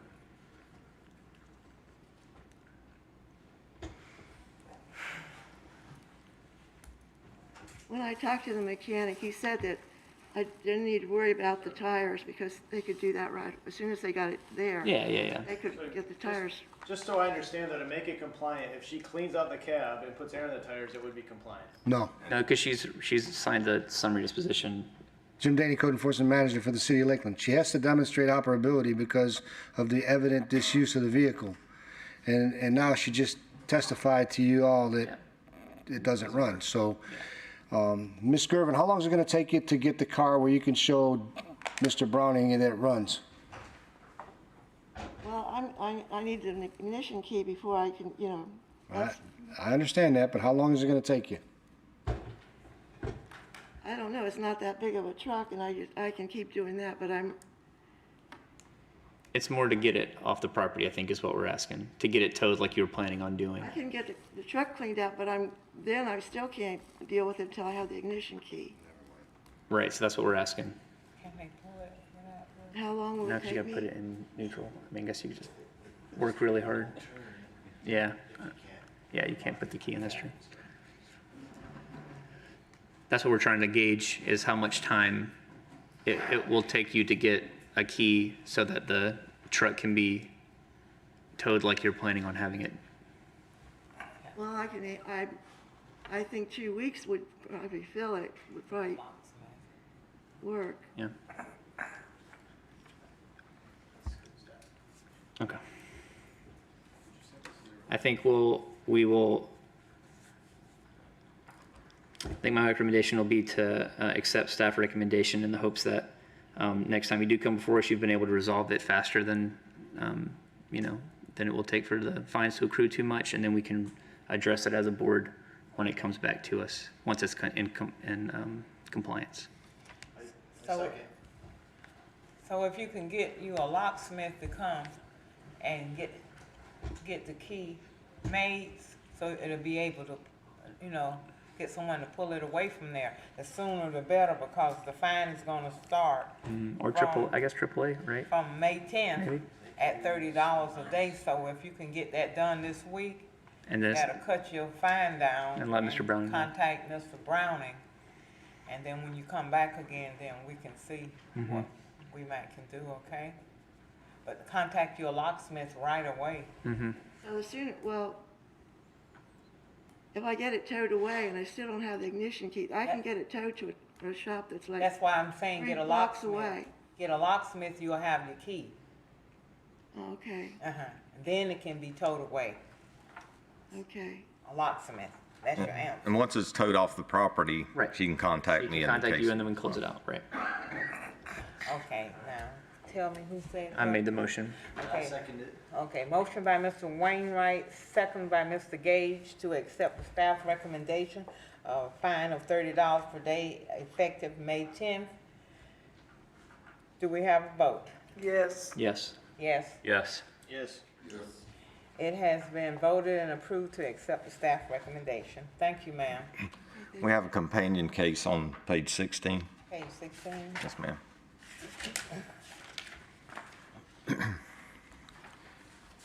Dennis Browning, Code Enforcement Officer for the City of Lakeland. This is case LCE 17-02580. The address 310 Cortlandt Circle.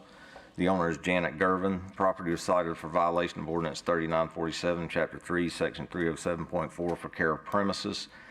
The date of violation was April the 17th, 2017. This was a repeat violation. Property is now in compliance, resulting from a court injunction where the judge allowed the city to go on the property and clean the property. The fine totals $72,950 for 1,459 days of non-compliance. Staff's recommendation is to reduce that fine to by 50%, which is $36,475, plus administrative cost of $788.79, for a total of $37,263.79 to be paid by November the 25th, 2021, or revert back to the original amount. State your name again, Miss. Janet Gervin. Okay, you have heard the officer's recommendation. What do you have to say about this? I thought they would reduce it 90%, not 50%. Is that what they told you, 90%? Well, that's what I thought they did. This was a repeat violation. Repeat violations we only reduced to 50%. Okay. So since it's not 90 and it's 50, what do you have to say? So what is the final fine? $37,000? $263.79. And it's due November what? November 25th of 2021.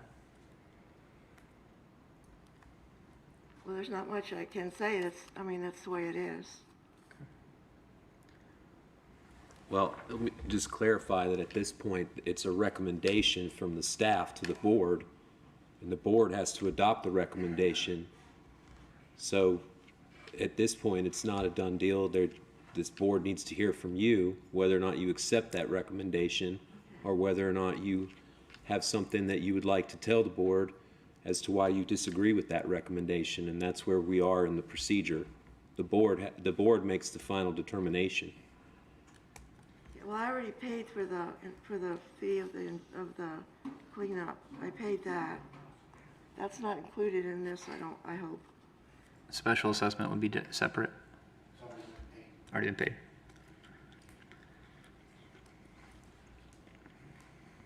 So it's So this is the picture we saw with the truck, that was the cleanup, It's already cleaned up now? It's already cleaned up. Yeah, Yeah, the city by order actually of- went on the property and cleaned it up. Yeah, by the city doing it for 1,459 days of noncompliance. Jim Daney, Code Enforcement Manager for the City of Lakeland. As you've heard throughout the years from most of you, as Jared said, this is a recommendation, so anything south of that you'd like to do is fine. The special assessment was a little over $4,200 and it's already been paid. This is the third time that we abated the property. I don't know if we're gonna end up doing it again or not, but Roughly for about the same amount of time of noncompliance each time, or we extended it a little bit this time. It was 2010, 2012, and maybe 2014, and now 2021. Jim, was the admin costs of pursuing this case included in the 4,200 as well? Or, No, the administrative fees for the special assessment, yes. so that was strictly the abatement part of it? Correct. This is a completely separate case. There's a lot clearing abatement case for that case. This is just the grounds case that we ended up filing the injunction with the court to get it cleaned up under the separate case. at what point does it become a repeat offender? Within a certain amount of time? Within 5 years from the previous finding. 5 years from the previous. So this case was cited in 2017, and I don't know what the last one was. But there's a good chance this was not the case that made her a repeat offender, like the other cases. This is more than one time. Right. She would have had the distinction of repeat offender for previous cases before this one. Correct. That's what I'm asking, I guess. The repeat violation means a violation of a provision of a code by a person whom the Code Enforcement Board or hearing officer has previously found to have violated or who is admitted to violating the same provision within 5 years prior to that violation, and notwithstanding that violations occur at different locations. So it can occur on different property, same issue. same person, same code, Yeah. within a 5-year period. Are you alone or by yourself, ma'am? Yes. What's the HOD? Are you on a fixed income? No. You not? Yeah, the previous case was 2014, so the case from 2017 fell within the 5 years. So it is a repeat violation. Again, this is a recommendation. Y'all can do whatever you want with it. I'll give you granted, it's a lot of money, It's a lot of money, yeah. but I feel it will be out there again, doing it again, but, and there's other fines on the property right now, and you just got another one, so, yeah, it's up to y'all. Oh, yeah, that's true. So the vehicle, the derelict vehicle is another active case on that property. There's a housing case that's running a fine right now too, pretty substantial.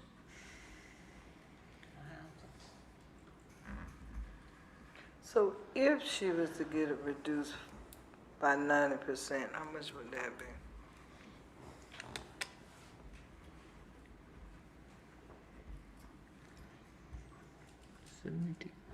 And is it a payable fine for her? If my public school math is correct, it looks like instead of 37,000, it would be $8,083.79. Don't quote me to the penny though. I'll just also add to the conversation that because it's owner occupied, the city would be prohibited from foreclosing on any lien that was created by this board. So we impose a fine and it does become a lien. It's not like it's a totally worthless thing. I mean, it still encumbers the property, makes it difficult to sell and things like that, but we would not be able to foreclose like other properties. Right. Sure.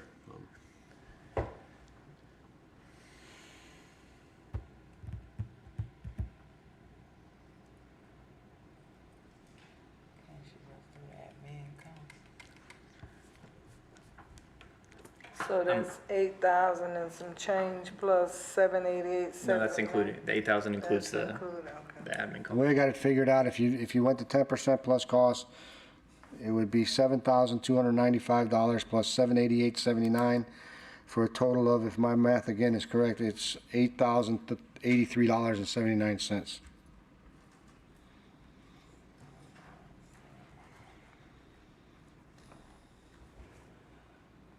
I'm just asking a question. No. Well, you have to answer what you think.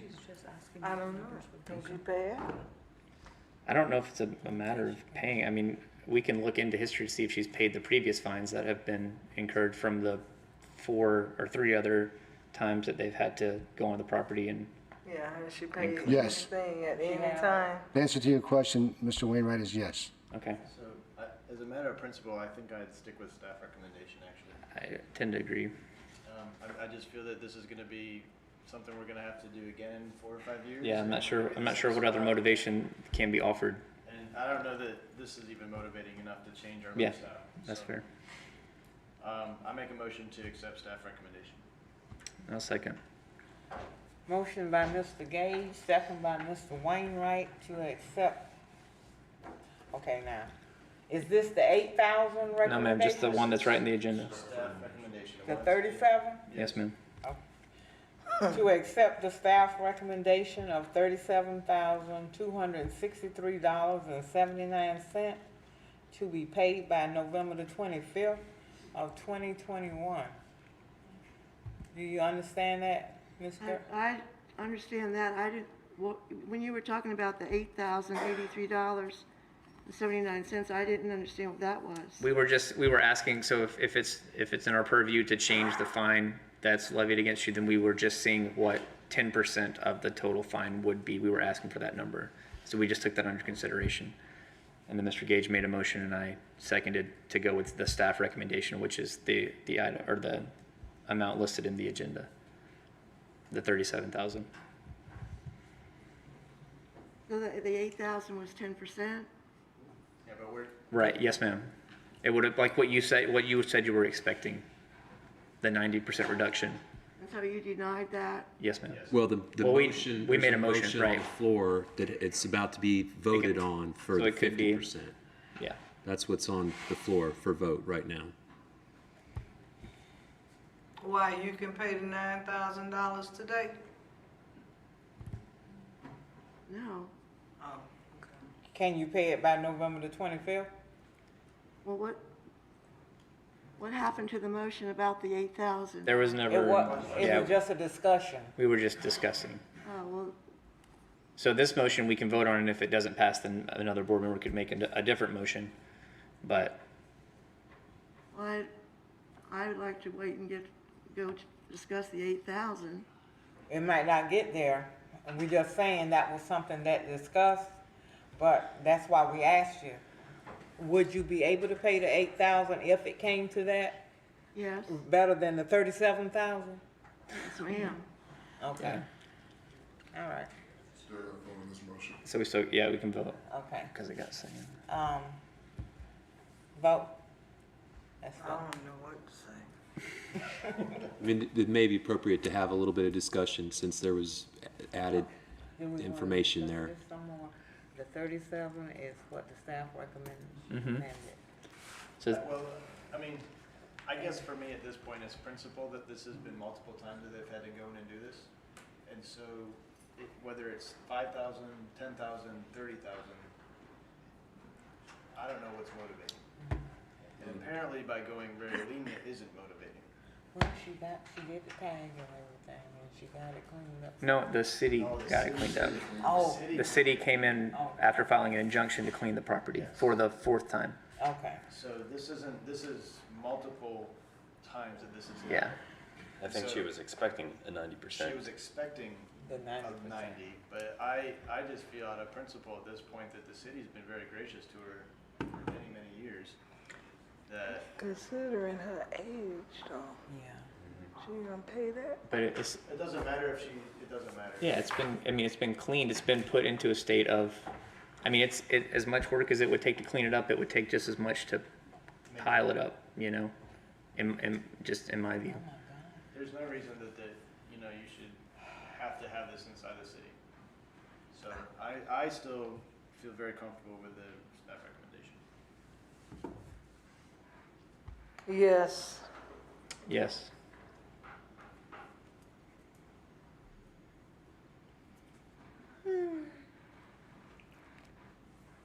She doesn't know either.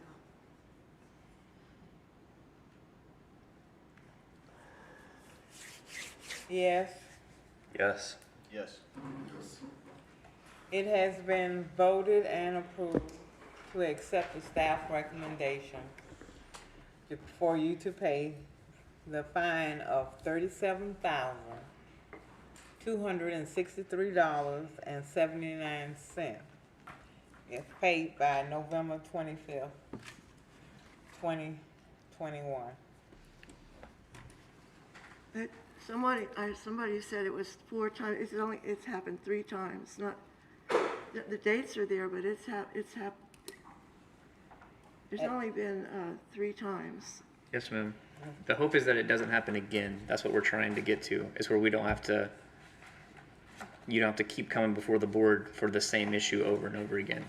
That's what we're trying to keep from happening with the vote. Yeah, 'cause it seemed like nothing else was motivating you. Yeah. Then they gave you 3 or 4 chances. So we went ahead with the recommendation. Thank you and have a nice day, okay? Okay. All right. Next one is on page 9, at the top of the page.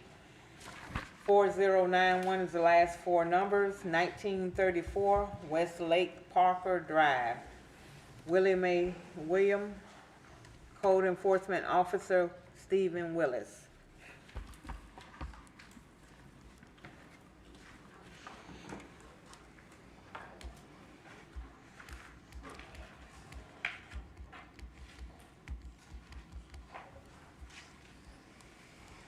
Stephen Willis, Code Enforcement Officer for the City of Lakeland. Case number is LC 20-04091. Address is 1934 West Lake Parker Drive. Owner is listed as Willie Mae William. Violations ordinance 3947, Chapter 3, Section 305, 3.1, which is roofs. The date of the violation was August 26, 2020. The March 9th, 2021 order, or excuse me, April 9th, 2021 order was the respondent shall have until May 9th, 2021 for total compliance, or a $50 per day fine may be imposed. An affidavit of noncompliance was filed effective May 10th, 2021, and a photo was taken on May 18th, 2021, which shows it's still in violation. Therefore, the city recommends a $50 per day fine effective May 10th, 2021, and run until compliant. Okay. State your names for the court. Willie Mae William. And you speak? Varsity William. Okay. You have heard what the code enforcement officer had to say. What do you have to say? Well, I have a work order for them to get started on the roof. I had a hard time with the insurance company, So what do you have there with you? We can hand it over here. What page are we on again? We are on page 9. Page 9. At the top of the page.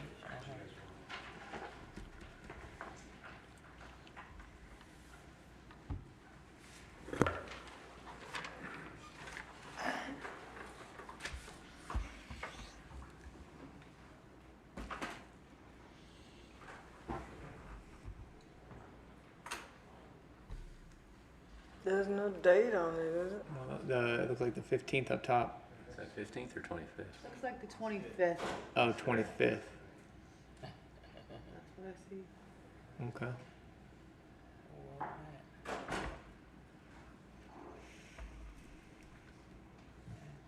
Is there a price on that? No. So I guess you Is there a sent this back. signature at the bottom? Yeah, I guess you sent this back as you approved it, and could you slide it up just a little bit so we can see? Oh, there's the initials. So I guess that's the guy doing the work, and then her signature on the right.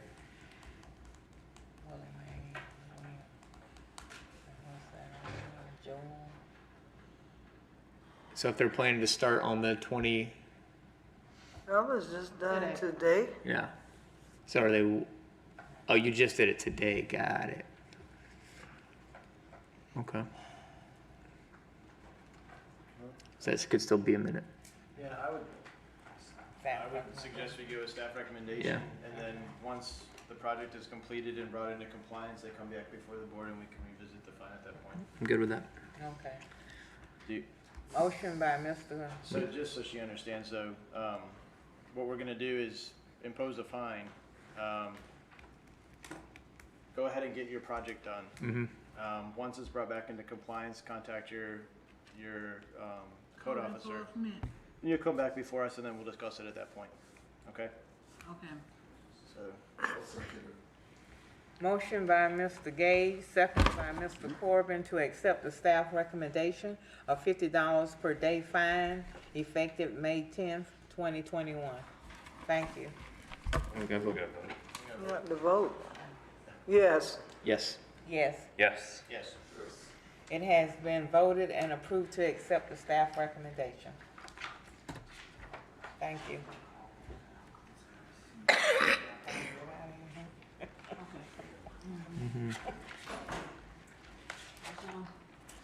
Okay, next, page 12, middle of the page. Last four, 5632. Address is 3957 Hampton Hills Drive. Hector L. Munoz and Caesar Munoz. The code enforcement officer is Chris Berry. Page 12. Page 12 Yes, ma'am. in the middle of the page. Hampton Hills Drive. Okay. Okay. Chris Berry, Code Enforcement Officer for the City of Lakeland, case LCE 20-05632, 3957 Hampton Hills Drive. Owners listed as Hector Munoz. Violation of Ordinance 3947, Chapter 3 for roofs. Date of violation was November 6, 2020. On April 9th, 2021, the order was the respondent shall have until May 9th, 2021 for total compliance or $50 per day fine may be imposed. Affidavit of non-compliance was effective May 10th, 2021. City recommends to impose a $50 per day fine effective May 10th, 2021 and run until the property is brought into compliance. Okay, state your name for the court. My name is Cesar Munoz. Okay. I'm here represent my brother-in-law Hector Munoz. Okay. You heard what Mr. Berry had to say. What do you have to say concerning it? Well, when I tell you this case by the roof is still in court. I got a letter here from the lawyer and the guy that work on it. Like for insurance, you're saying, or Excuse me? like what? You said it was still in court? You have a letter? What No, does I the got letter? a document from the lawyer Okay. that work in the case. Is it for insurance or? Oh, he doesn't hear that well.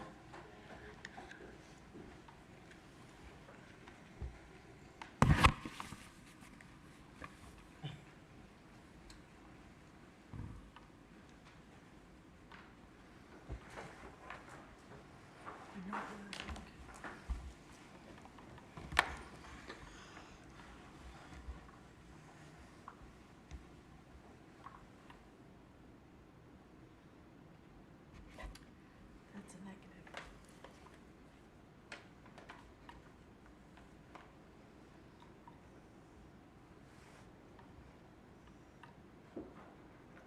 There you go.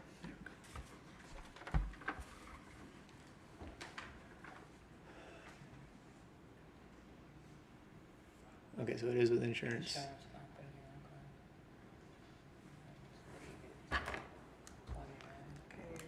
And trying to get a settlement. They haven't received a response.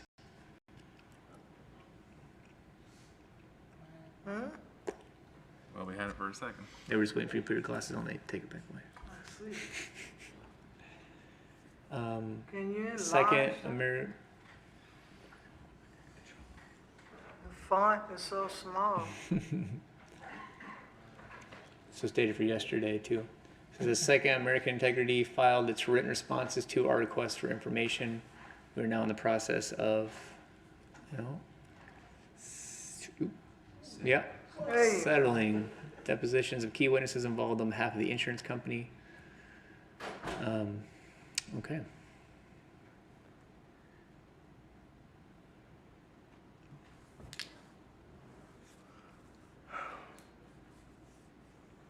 Let you know if and when. It sounds like if they're just now doing depositions, Yeah, it's then gonna be it a could be minute. a long time before they find any kind of resolution. Why would that have to happen if it was Well, somebody else? It's part of the discovery process. So when you're gathering information and investigating a case before you proceed to trial, the depositions are part of that process of gathering information. In my experience, it could be 6, 8 months, maybe even a year of gathering that kind of information before you would get a trial date set, assuming that it's a contested case and it ends up going to trial. What was the date of that letter? 24th. Yesterday. Yeah.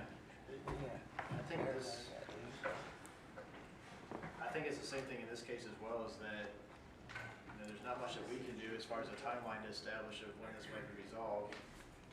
And Oh, wait. That was March. I misread it. The timestamp on the top of the page was yesterday, but the letter was email was 24th of March, I think. March. Oh, it's in Spanish. Yeah. Thanks.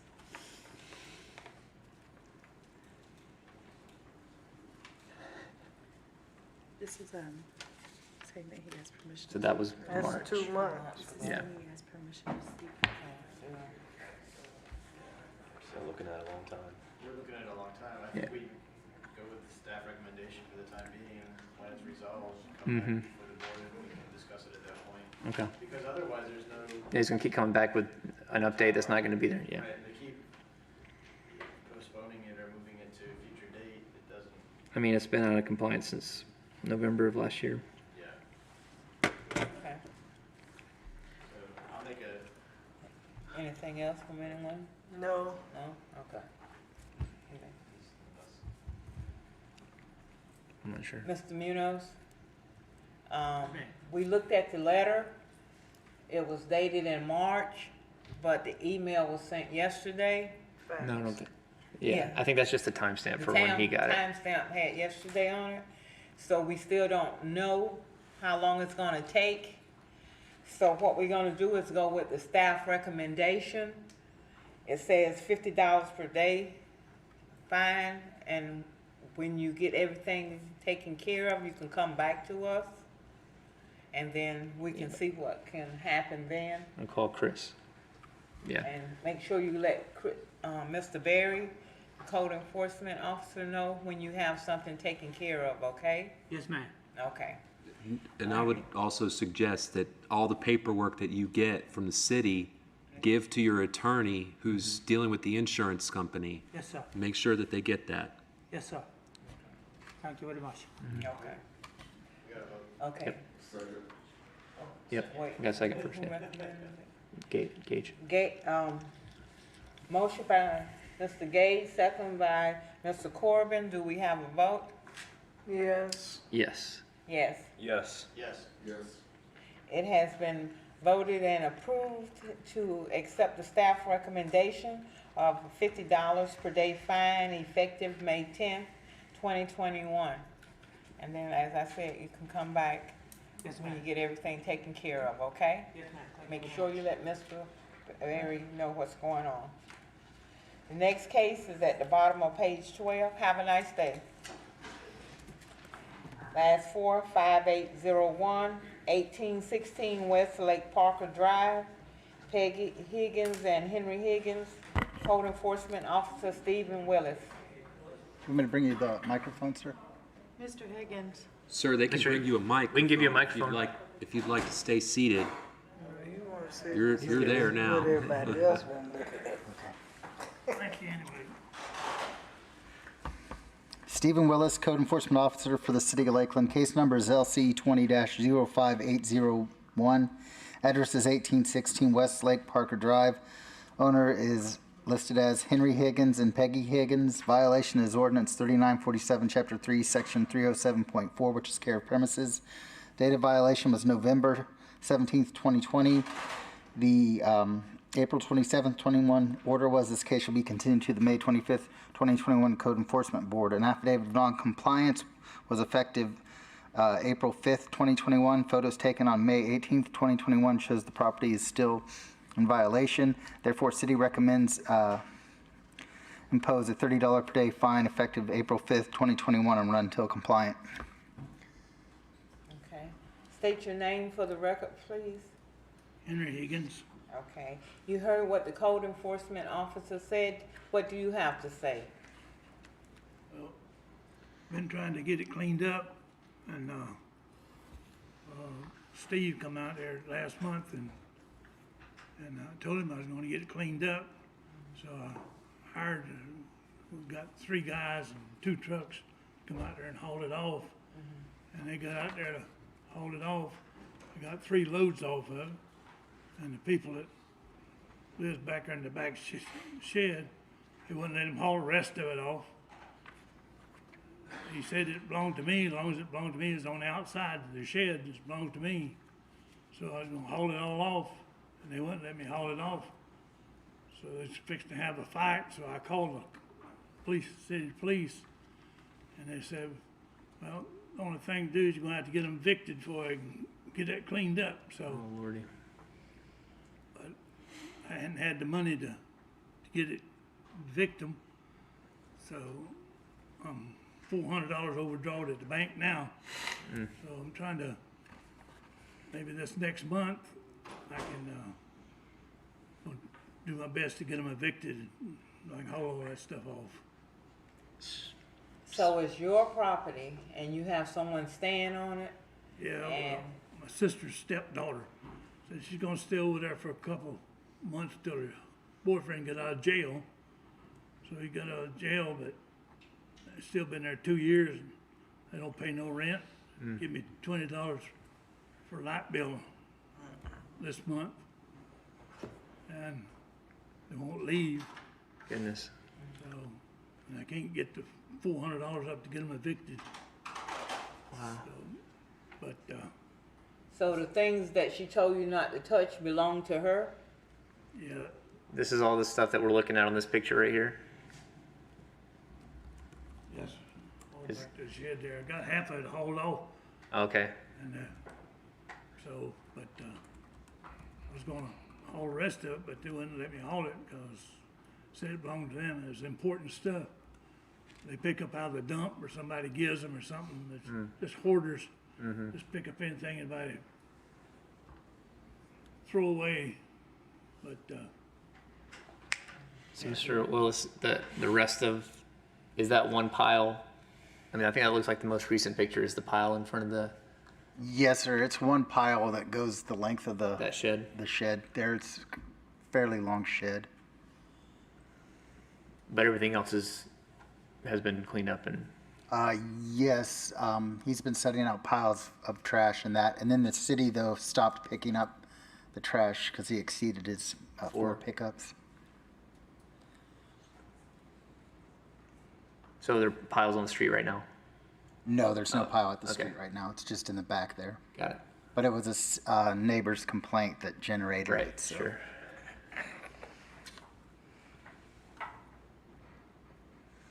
I piled it out the street there, and said they wouldn't pick it up. So that's when you Code got, enforcement told me to pile it in the street, and they'd pick it up. yeah. I piled it in the street, and they said they wasn't gonna pick it up. Yeah, you only have 4 a year. So,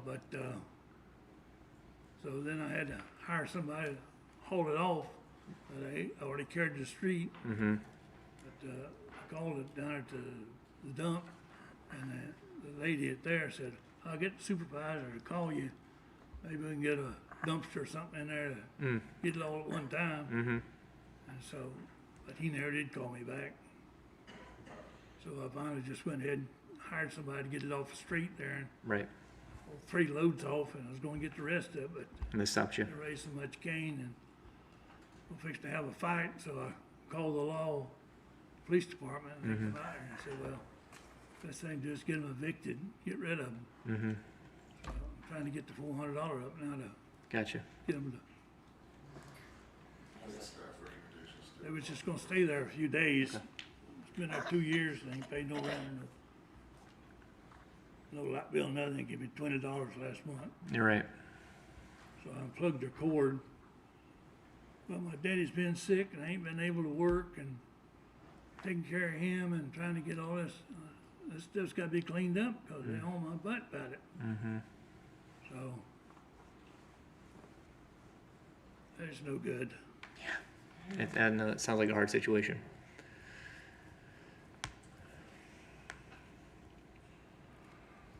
I'd like to make a motion to accept staff recommendation. If you can, whenever you get the chance to get the money, $400 to get the eviction process going, so you can get them properly evicted and you can get it cleaned up. Well, I'm gonna make a motion to start the fines, but once it's all cleaned up, you call Mr. Willis so he can say that it's in compliance. You'll come back before us, and any fines that have occurred, we can address that then. You know, we can help you out then by possibly even eliminating fines. So, but as for now, I just have to make the motion to accept staff recommendation. Just get them evicted, and we can take care of it. We can help you out as soon as you get them evicted and get the stuff cleaned up. Well, appreciate that. God bless all of you. A second. Motion by Mr. Corbin, second by Mr. Wainwright to accept the staff recommendation. Do we have a vote? Yes. Yes. Yes. Yes. Yes. Yes. It has been voted and approved to accept the recommendation of $50 per day fine effective May 10th of 2021. And as Mr. Corbin said, once you get it taken care of, come back and see us, okay? Is it 50 or 30? It's 50. It got 50 here. It's, should be 30. There was a Should be 30. hearing summary disposition that was taken on February 26, 2021. It's $30 per day, correction. Y'all bearing me. And effective April 5th of 2021. That's when the fine started. You understand that? No, ma'am. Okay, we voted at the staff recommendation for you to pay $30 per day fine. It was effective April the 5th of 2021. As Mr. Corbin said, when you get that cleaned up or get your evictions done or whatever, make sure you let the code enforcement officer, Mr. Willis, know. Then if you need to come back to see us again, then we can address that issue of the fine at that time, okay? Okay, thank you, But kindly. it'll be rolling until then, okay? Thank you. Okay, thank you. Have a nice day.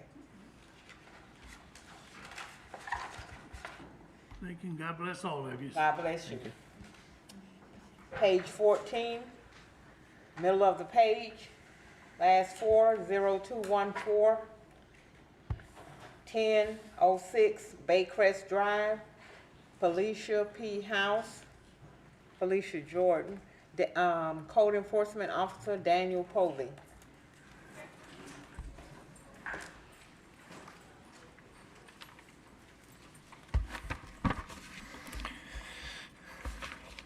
Daniel Povey, Code Enforcement Officer for the City of Lakeland. Case number LCE 21-004214. Address is 1006 Baycrest Drive. House owner of the house is Felicia House. Violation ordinance is 5425, Section 5, parking of commercial vehicles, trailers prohibited. Date of the violation is January 13th, 2021. Order on February 9th, 2021. Affidavit of noncompliance effective on 4/20/2021. And at this time, the city recommends a $50 per day fine be effective 4/20/2021 and run until brought into compliance. State your name for the court. It's actually Felicia Jordan. Okay. And what are you to the property? I'm the owner. Okay, you heard the recommendations from the code enforcement officer. What do you have to say? Actually, I was not aware that you could not park, y'all consider them as commercial vehicles on your property. So I was never given a warrant. I seen when I had it parked, cause it's a field like right across the street from my home, and the owner allowed me to park. Sometime I park on his property. So, I guess one day I was out of town and you all put a tag on there, but I just thought maybe it was because it's a little path that the city used to get up on the property as well. So I just assumed that it was because maybe I was blocking them or I was too close on the city's property. I assumed that's why I got a little tag and I moved it back on my property. But I never really actually got a warning or anything to advise me that I was not allowed to park on my property. So, you all sent me out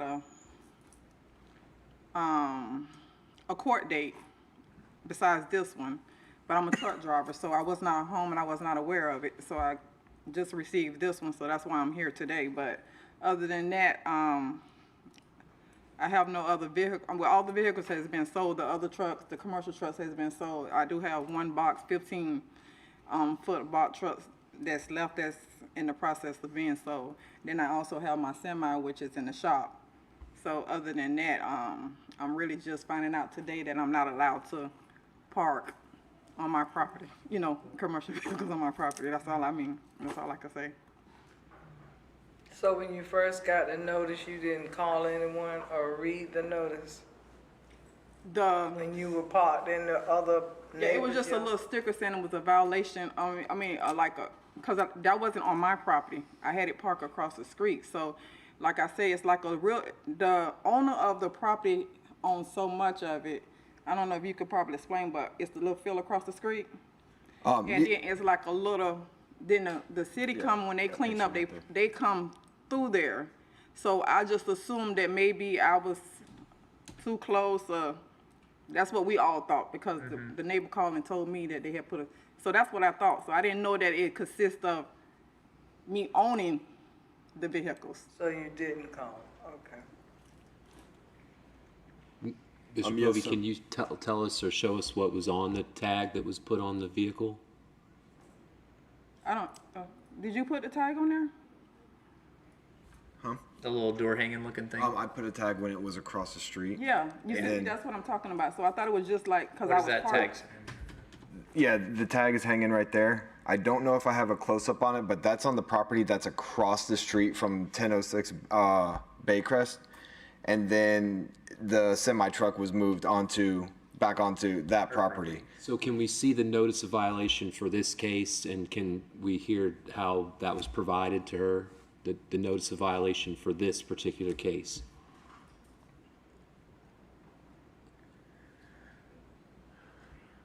So January.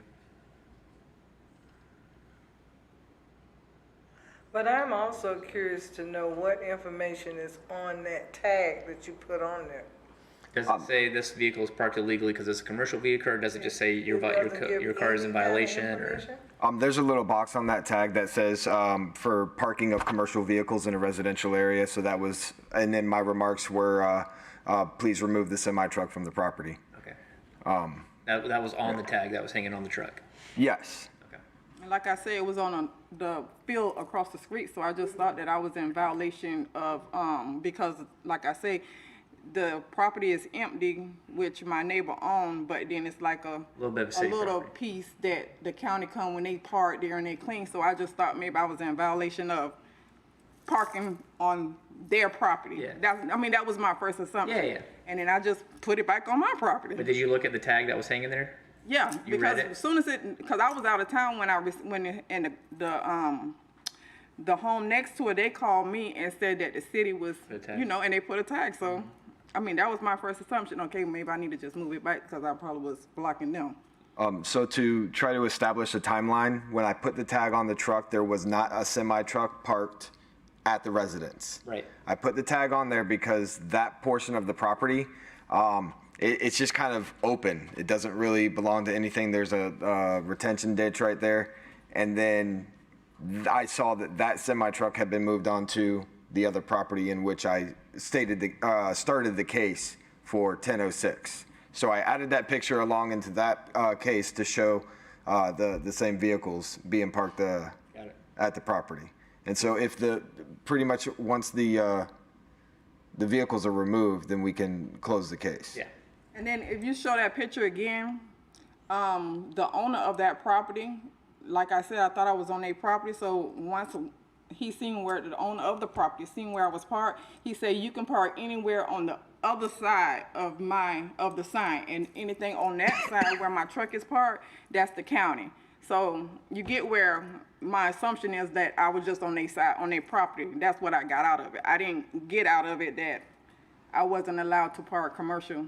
So if I knew that if I knew that no commercial vehicles was parked, if I would have gotten that understanding, then I could have been working on the process of removing them from the property, period.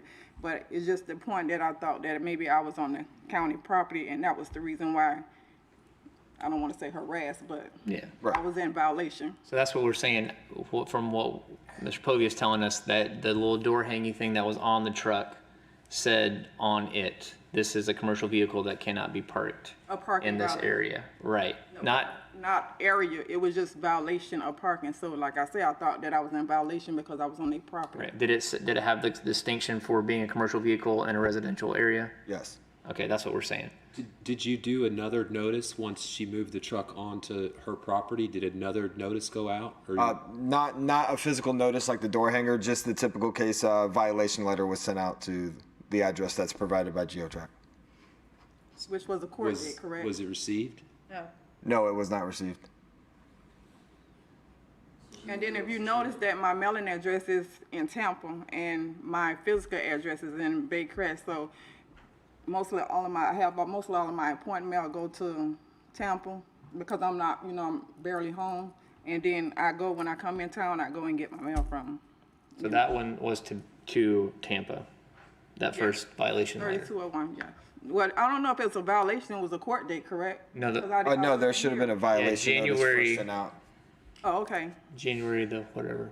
So the door hanger was put there, this tag was put there when it wasn't on your property, but then you never got a tag when it was actually put on your properties. Were any notices posted onto the property? There was no first warning notice posted on the property, just across the street, which was not a property. Can you clarify that, Mr. Povey? No, like I said, once the semi truck was moved onto that property, that's when I started the case for, commercial vehicle within a residential property. I think I put the door hanger on there and put the case as an investigation. Usually, once a door hanger goes on there, within a couple of days, the vehicle's removed, and then nothing further. So. I understand her rebuttal. However, I know that for you to have your license, you have guidelines that you have to follow. And I'm sure that's noted in your studies about where you shouldn't park. Well, just to clarify. I'm not gonna say it never, on my behalf, it never became an issue. Just because I'm just really I haven't had my license for 4 years, but I'm an owner operator as of now. So parking has never became an issue for me. So I just assume that I have property, I have enough space to park my truck, and that's basically, just thinking, okay, I have enough property, enough room on my property. I never thought that it would be an issue. So this is all new to me, basically. Gotcha. So. Jim Daney, Code Enforcement Manager for the City of Lakeland. I want to try and reel you back into where we should be. The door hanger doesn't have anything to do with this case. So just forget about the door hanger, forget about what it says on it, because it was parked on a completely different property. The only thing that we need to do now is, was the commercial vehicles parked on the owner's property? Everybody says yes. Are they still there? They've been there. So at this point, we need to do one of two things, either impose the fine or continue this down the road to give the respondent opportunity to find another place for the vehicle, since she was unaware and she's on the road. The notice was all good. She's here, so we know the notice was good. But Jim, But can I? don't get stuck on the door hanger, because it's not on her property. Well, they're trying to figure. My issue is then, why wasn't the case started then when it was across the street? Because it's different property. Because there's two different kinds of code enforcement. There's formal and informal notice. What Officer Povey tried to do at that point was an informal notice without it ending up where we're at today. Yeah. So the informal notice, as you see, worked, because they moved it off that property, but moved it onto the property where it was. So informal notices, we use them all the time to try and do something besides formally send a notice of violation. So basically, a warning. That's exactly what the yellow tag is. It's a door hanger to say, hey, we were out here, we saw this is what you need to do to fix it, thank you. And then once it's gone, it's gone. But Jim, somebody over there said that the notice of violation, once this case was actually started, that notice of violation was sent out in certified mail and it came back undelivered. So normally. No, it came back undelivered. We just checked and it did not.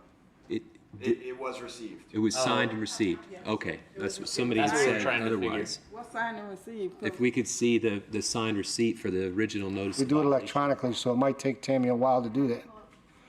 Because we don't have certified mail like back in the day. We don't have green cards anymore. It's all electronic. Okay, well, and the only issue that I see is that because when you formally start a case, we're obligated to give somebody a reasonable time to cure it. A notice of violation is supposed to do that before we proceed to a hearing. Yeah, So we've been doing this forever. We know all about formal notice, and we wouldn't be here today if we didn't give it. So there was a deadline date given, and then the process after that is to schedule for a hearing with the hearing officer, and then with the hearing officer, there's a deadline date, an additional time given per the statute, and when that time's up, we end up here, and that's where we're at today. And yeah, our recommendation is to impose the fine, but again, you guys are getting all over the map, and what we need to go do right now is either one of two things. Again, either impose the fine or give the young lady more time to figure out what to do with her truck, now that she's fully aware of what she can and can't do. Sure. Do you still have the vehicle at your home? One of them. Actually, cause I have. There today. He says, and she says it's in the shop. Yeah, I have, but I had more than, I had a 26 box, which I sold. Yep. Then I had 215, which I sold. I only have one 15-footer that's left. But other than that, I have pictures that they're all gone, and then my semi's in the shop. So I mean, in but the next 2 weeks, will there be any longer trucks parked at your house? well, now that I know that I'm not allowed to park my semi, I'm not going to park it there. There you go. Okay. Right, so I'm aware now, like, do you have somewhere to park it? no, but I. So that's what I'm saying. That's what I'm trying to ask the board to do is either impose the fine or give you more time to find somewhere to park your semi once it gets out of the shop. Yeah, I don't have, I mean, I have to, that's something I have to do as soon as possible Yes, because ma'am. I don't want to wait till I get it out of the shop to do these things, So but. I'm gonna make a motion, so we can get moving, is that let's continue this case till next month. Gives you 30 days to figure out where you're gonna park your truck. So just come back with proof that I do, that I'm Just parking it? call Mr. Povey and tell him, hey, look, there's no trucks on the property, and then he'll close the case. Yeah. And then don't put any more trucks on the property. Don't put any more trucks on your property and you'll be good to go. And then you don't have to come back and see us at all. He's gonna have to come out and inspect. He just needs to close out the case. But make sure you call him and tell him, hey, please come out, look at my property. No more vehicles are here. And So I'm being fined all the way up until, No. Yeah, this way there won't be a fine. oh, and who's, see, I don't know, that looked like a child's, I mean, my grandma probably did that, because my grandma, she just turned 82 today, so that looked like her handwriting. And just, I mean, clarified, she's contesting the notice by saying she didn't know, so that's why the notice is relevant. But the notice was left. The notice was left with someone who signed it, and during COVID, this is what you get. This is what you get from the post office. This is legal notice. This is not a notice problem. So, And so that goes right to when I asked you all, I had a court date, so it wasn't a court date, it was a notice, and then I end up getting this. Yeah, so the that's why I'm notice, here yeah, the today. I notice thought it was a lists court date I the missed. violation and then says, please address the violation, saying move the truck or whatever the issue is. See, I thought it was a court date that I missed. Was somebody at your Yeah, address that's, no, that's signed my for grandma, that? that's my Okay. grandmother's house in Well, Temple. that's all It's the legal state notice. do. When we get a signed receipt that it's been received, we have to assume that it's been received. No, yeah, so that, it was a letter of violation, but not a court date, cause remember I just said at the beginning, I said I had a court date and I missed, and then when I got my mail, and that's when I had both of these, and that's when I missed today because I received my mail. But it wasn't a court date, it was just a violation, basically. Alright, so to reel it back in, I'm making a motion to continue this till next month. Yep. Which means that you have 30 days to figure out what you're gonna do. Make sure you contact your code enforcement officer, so he comes out and verifies that there's no vehicle there. At that point, he can then close out the case. And that's it. So a question, now, if I call him before the 30 days and he comes out, do I should. still have to physically be here? You should, no. As soon as there are no more trucks, call them and say, hey, look, there's no more Okay. trucks. Yeah, you can call him tomorrow. Yeah, Okay, cause I just never know when I'm in and out. So. yeah, as soon as you get it The sooner done. you take care of it, the better for you. Yeah, It's actually taken care of, just got, So, set it up for tomorrow then. Yeah. So are we second and voting? You want a second? Motion by, Mr. Gage, Now, second by Mrs. Mr. Corbin. by Mr. Okay. Gage, second by Mr. Corbin. Let's vote. Yes. Yes. Yes. Yes. Yes. Yes. It has been motion, it's been to continue this case until next month, which is June 22nd, 21. And you are to call Mr. Povey if it's before then, so it can be taken care of, okay? Okay. All right, have a nice day. Mr. Dane didn't even stick around for the vote. Next and last is on page 15 at the bottom. Last four, 1499, address 733 North Laurie Avenue, Ruby Air Rose. Code Enforcement Officer Daniel Povey.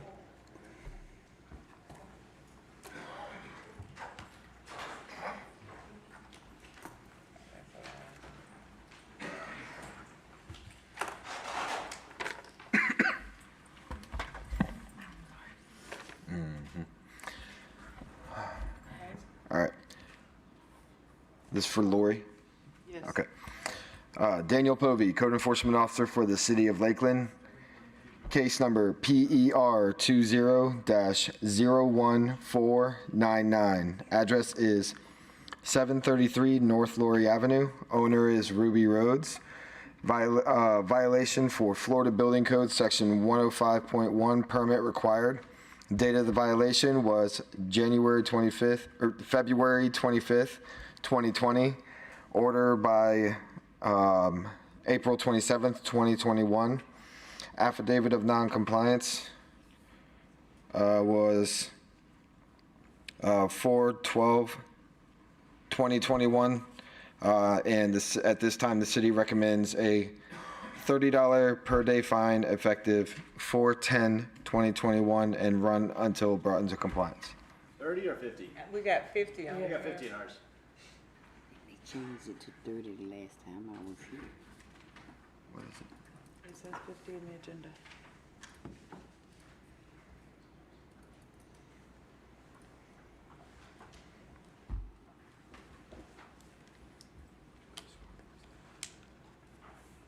Hang on 1 minute, I'm checking. There's the summary. Summary right there. Okay, should be $30 a day. Yes.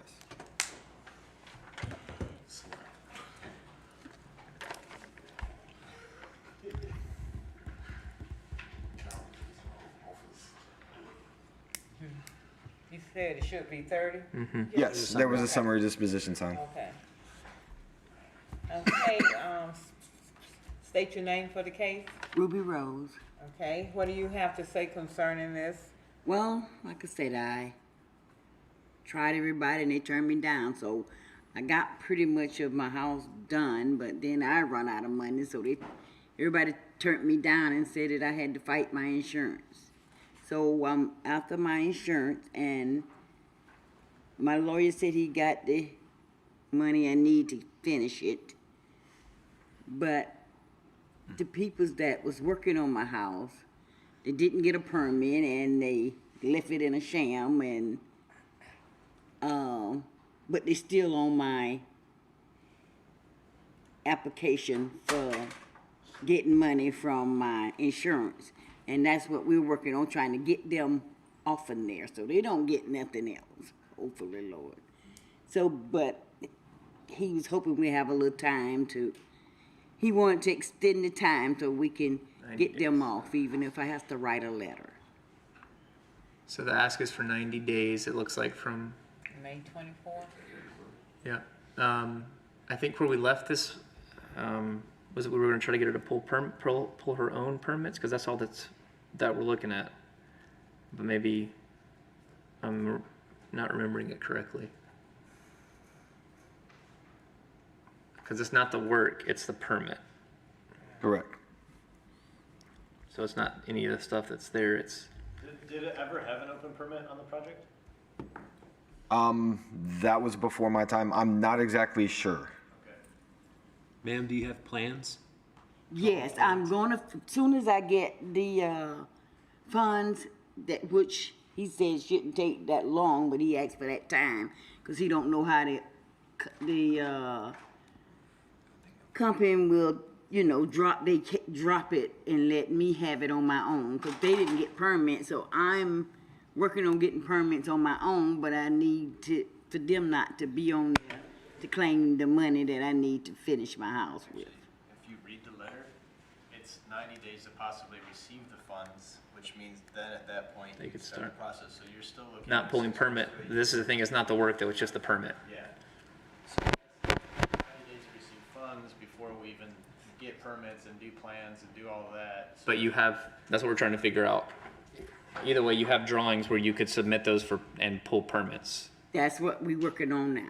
Okay. Because my original plan was, but then it didn't happen. But And We these just- people didn't follow it nowhere and they didn't get a permit. We just wanna I had make a sure- permit for what we had done. yeah, we want to make sure you understand it's not that the work needs to be finished, it's that there's not a permit pulled.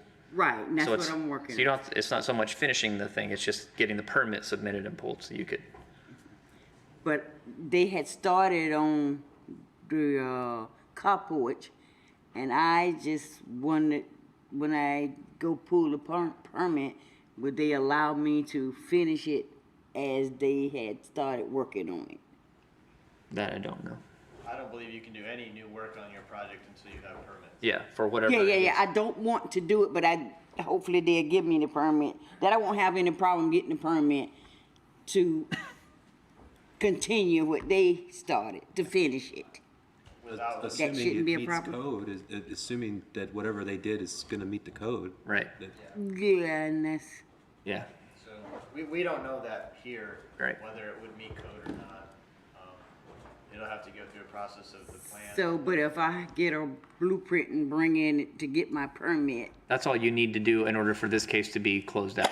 That's what we're saying, okay. for the permits to be pulled and approved. So wait, and I don't know if you've done it, but you can go down to the downstairs office and the permit office and find out exactly what information they would need from you To do it. Especially if stuff has been submitted and just needs to be corrected, so. Yep, go ahead. I don't know, I would suggest that we make a motion that we go with staff recommendation, being that we don't really have a timeline. I mean, I know we see 90 days in the letter, but it doesn't guarantee anything. And what would happen is that once you have that permit and once you can clear out this fine, you can come back before the board and we can discuss it then. Okay. Okay? But I understand you're trying to get money for insurance. I'm saying your best, the thing you need to worry about for this part is just the permit, not the money, yeah. So I'll make that motion to go with staff recommendation. A second. Motion by Mr. Gage, second by Mr. Wainwright to accept the staff recommendation of a fine of $50 per day. 30. $30 a day. Effective 4/10/2021. Do we have a vote? Yes. Yes. Yes. Yes. Yes. Yes. It has been voted and approved to accept the staff recommendation. Did you understand that? Yes. Okay. $30 a day is what you're being fined.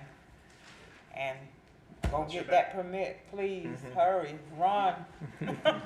I've been running, believe me, 3 years. Cause it's effective of April the 10th, so. All right, have a nice day. Okay. Is that Gentleman someone here. that, we have someone else here? Miss Ruby? Yes, we have a case on the bottom of page 10. It's 722 Druid Street, 05033. He was sworn in. Were you sworn in, sir? Did you take the oath? No, sir, I did not. Bottom of page 10. Bottom of page. Testimony about the truth and nothing but the truth? What page?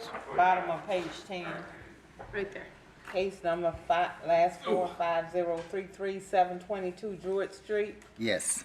Okay, Morgan's Daniel J. and Debbie Renee Morgan, Code Enforcement Officer, Mr. Stephen Willis. Stephen Willis, Code Enforcement Officer for the City of Lakeland. Case number is LC 20-05033. Address is 722 Druid Street. Owner is listed as Daniel J. Morgans and Debbie Renee Morgans.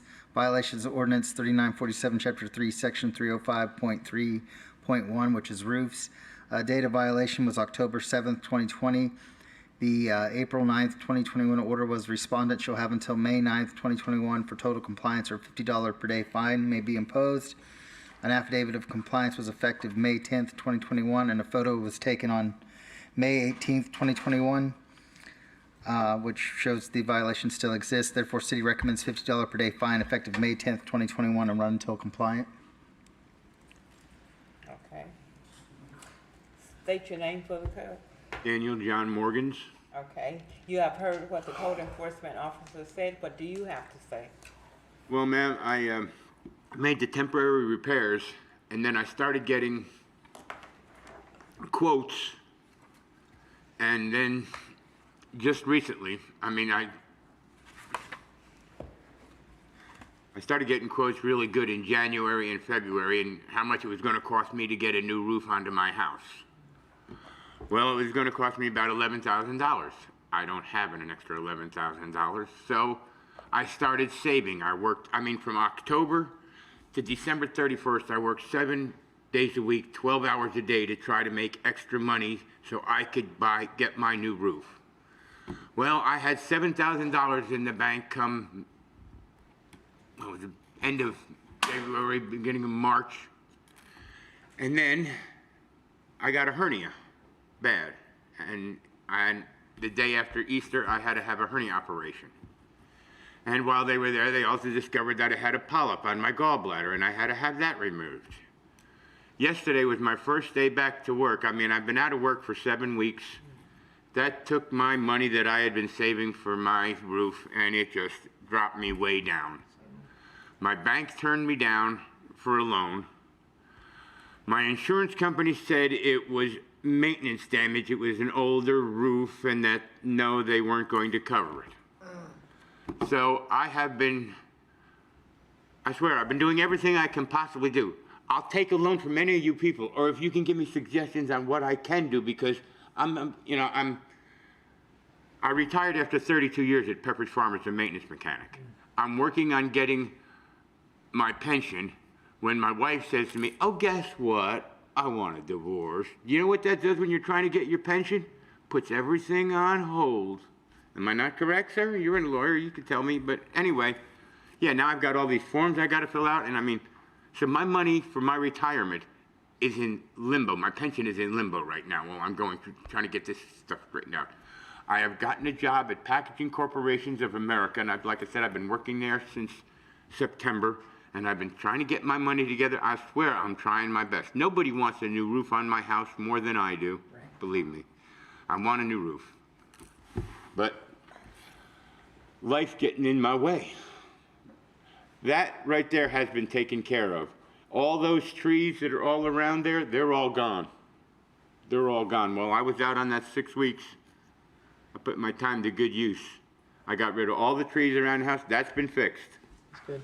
I made repairs to that. It's just until I can get the money. I am trying. I swear I'm trying.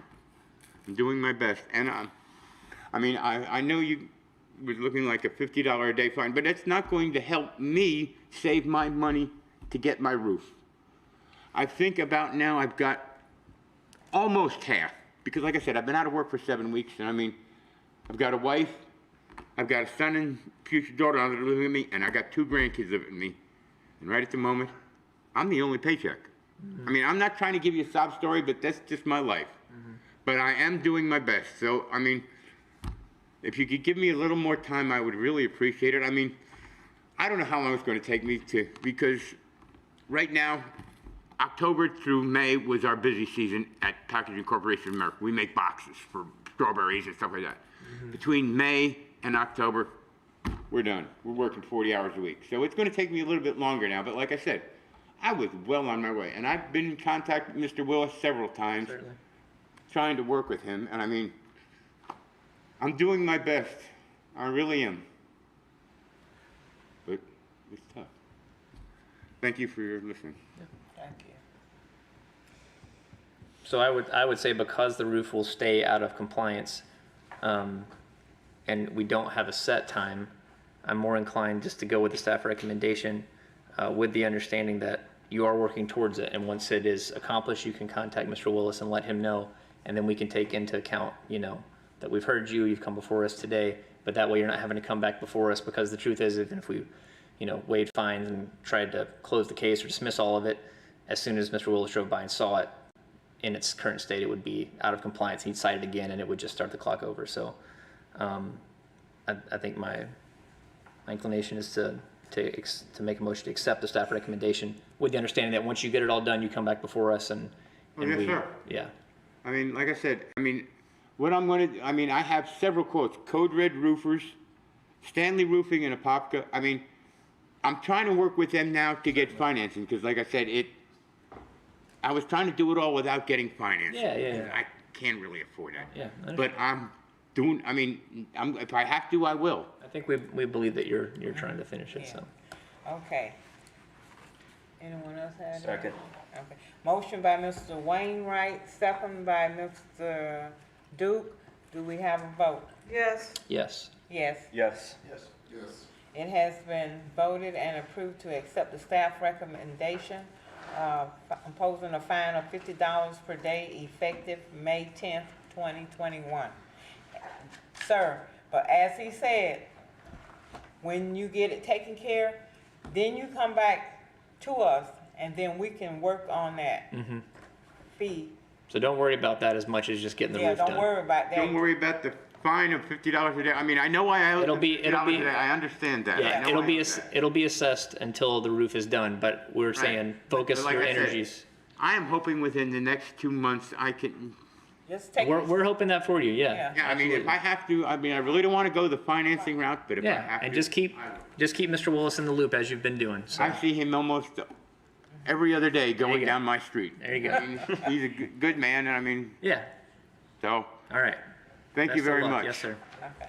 All right, you take care here, and don't stress too much. Yeah, don't now. stress. Don't get yourself Just keep going what you're doing, yeah. I'm 67 years old, and I got to go back to work full time. I should have been retired by now. Sorry, guys. I mean, You're good. No, you're fine. venting, but that's just the way it is. It's life. Okay, have a nice day. You too, be blessed. Okay, who's first? I guess I'll go first since I'm here. Well played. The first one is on page 2. It is ending in 3858.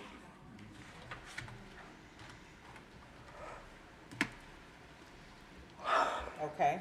All right. Stephen Willis, Code Enforcement Officer for the City of Lakeland. Case numbers LC 16-03858, 604 East Garden Street, number 1. Owner is Fifth Third Mortgage Company. They took summary disposition on May 11th, 2021. Therefore, City recommends dismiss this case with admin costs only of $273.58 if paid by November 25th, 2021, or revert to the original amount. So move. Motion by Ms. Berrien, Second. second by Mr. Wainwright. Do we have a vote?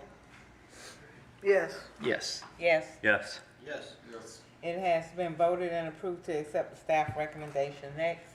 Next one is right beneath that, 3862. Stephen Willis, Code Enforcement Officer for the City of Lakeland. Case number is LCE 16-03862. Address is 604 East Garden Street, number 4. Owner is listed as Fifth Third Mortgage Company. They took summary disposition on May 11th, 2021. City recommends admin costs of $551.02 to be paid by November 21st, 2021, or revert to the original amount. Okay. Motion to accept staff recommendation. Motion by Mr. Wainwright, Second. second by Mr. Duke. Do we have a vote? I mean, Mr. Gage? Yes. Yes. Yes. Yes. Yes. It has been voted and approved to accept the staff recommendation. Next one is page 3. It's ending in 0178. Okay. Stephen Willis, Code Enforcement Officer for the City of Lakeland. Case number is LCE 18-00178. Address is 604 East Garden Street, number 1. Owner is listed as Fifth Third Mortgage Company. They took summary disposition on May 11th, 2021. Therefore, City recommends admin costs only of $273.58 if paid by November 25th, 2021, or revert to the original amount. A motion to accept staff recommendation. Motion by Mr. Wainwright, second by Mr. Gage. Do we have a vote? Yes. Yes. Yes. Yes. The next one is right beneath that, ending in It has been 181. voted and approved to accept. Oh, sorry. You're good, you're good. My bad. Go ahead. All right, so the next one is Stephen Willis, Code Enforcement Officer for the City of Lakeland.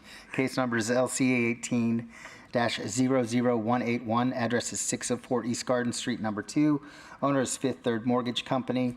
They took summary disposition on May 11th, 2021. Therefore, City recommends admin costs only of $273.58, paid by November 25th, 2021, or revert to the original amount. Motion. Motion to accept staff recommendation. Motion by Mr. Wainwright, Second. second by Mr. Gage. Do we have a vote? Vote yes. Yes. Yes. Yes. Yes. Yes. It has been voted and approved to accept the staff recommendation. Next. And the last one is 05461. Okay. Stephen Willis, Code Enforcement Officer for the City of Lakeland. Case number is LCE 18-05461. Address is 604 East Garden Street, number 3. Owner is Fifth Third Mortgage Company. Summary disposition was taken on May 11th, 2021. Therefore, City recommends admin costs only of $289.90 paid by November 25th, 2021, or revert to the original amount. No motion. Motion by by Ms. Berrien, Second. second by Mr. Gage. Do we have a vote? Yes. Yes. Yes. Yes. Yes. Yes. It has been voted and approved to accept the staff recommendation. Thank you. Thank you, sir. Next.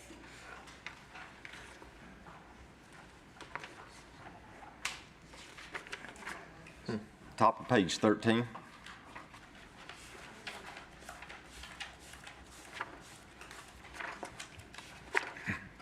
Dennis Browning, Code Enforcement Officer for the City of Lakeland. This case LCE 20-05998, 318 Eastway Drive. The owner signed summary disposition to continue this case to the June 22nd, 21 meeting. Make a motion to accept staff's recommendation. Motion by Ms. Berrien, A second. second by Mr. Wainwright. Do we have a vote? Yes. Yes. Yes. Yes. Yes. Yes. It has been voted and approved to accept the staff recommendation. Next. Daniel Povey, Code Enforcement Officer for the City of Lakeland. What page? Oh, page 6. Page. Top of the page, sorry. Okay. Jumping right into it.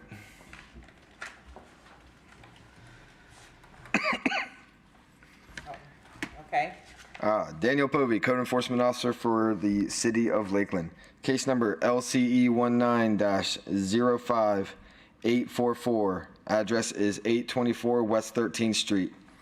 Owners are RJ Estrada. The violations are for interior and exterior violations. Date of the violation is 8/02/2019. Order on April 27th, 2021. The affidavit of non-compliance was on April 2nd, 2021. The property is now in compliance and we dismissed with no fine. Sorry. Motion to accept staff recommendation. Motion by Mr. Wainwright, Second. second by Mr. Gage. Do we have a vote? Yes. Yes. Yes. Yes. It has been voted and approved to accept the staff recommendation. Next. Next is going to be on page 17, Page 17. ending in 00110. Okay.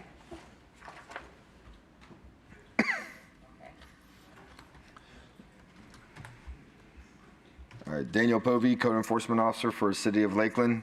Case number LCE 20-00110. Address is 1816 West Elliott. The owners are Nikolai Jermaine Pearson. Violation is for lot clearing, junk, trash, and debris. Date of the violation is January 6, 2020. Order by the order. I'm sorry, order is 12/15/2020. And affidavit of noncompliance was signed on May 12th, 2021. At this time, the city recommends to dismiss the case with admin only of $429.75 to be paid by November 25th, 2021, or revert back to the original amount. Or 2975.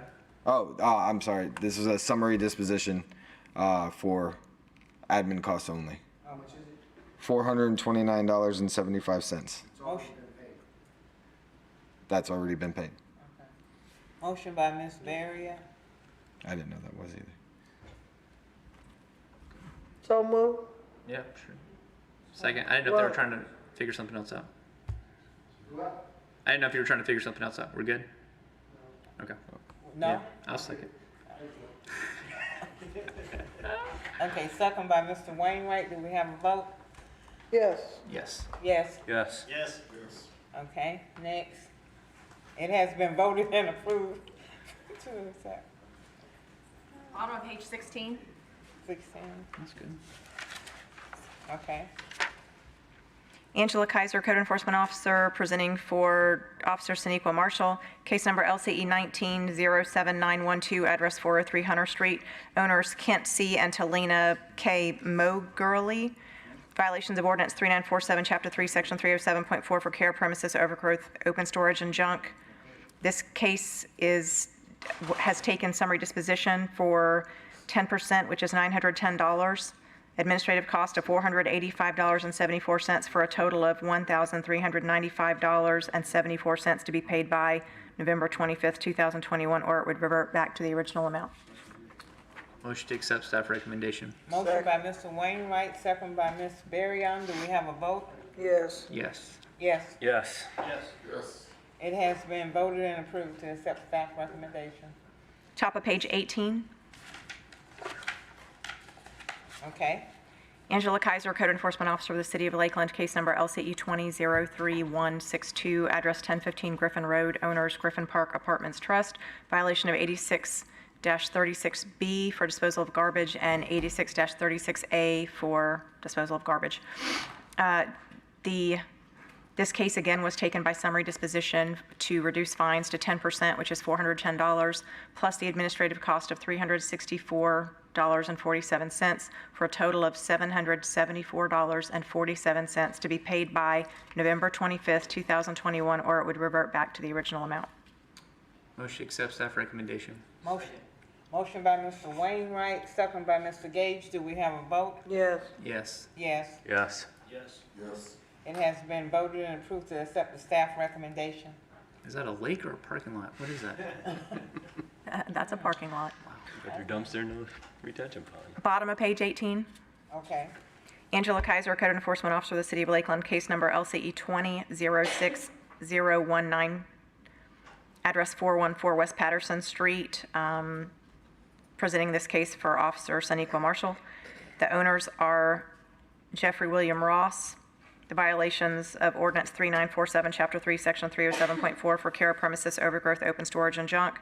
This case was taken by summary disposition to reduce fines down to 10%, which is $115, plus the administrative cost of $345.85, for a total of $460.85 to be paid by November 25th, 2021, or it would revert back to the original amount.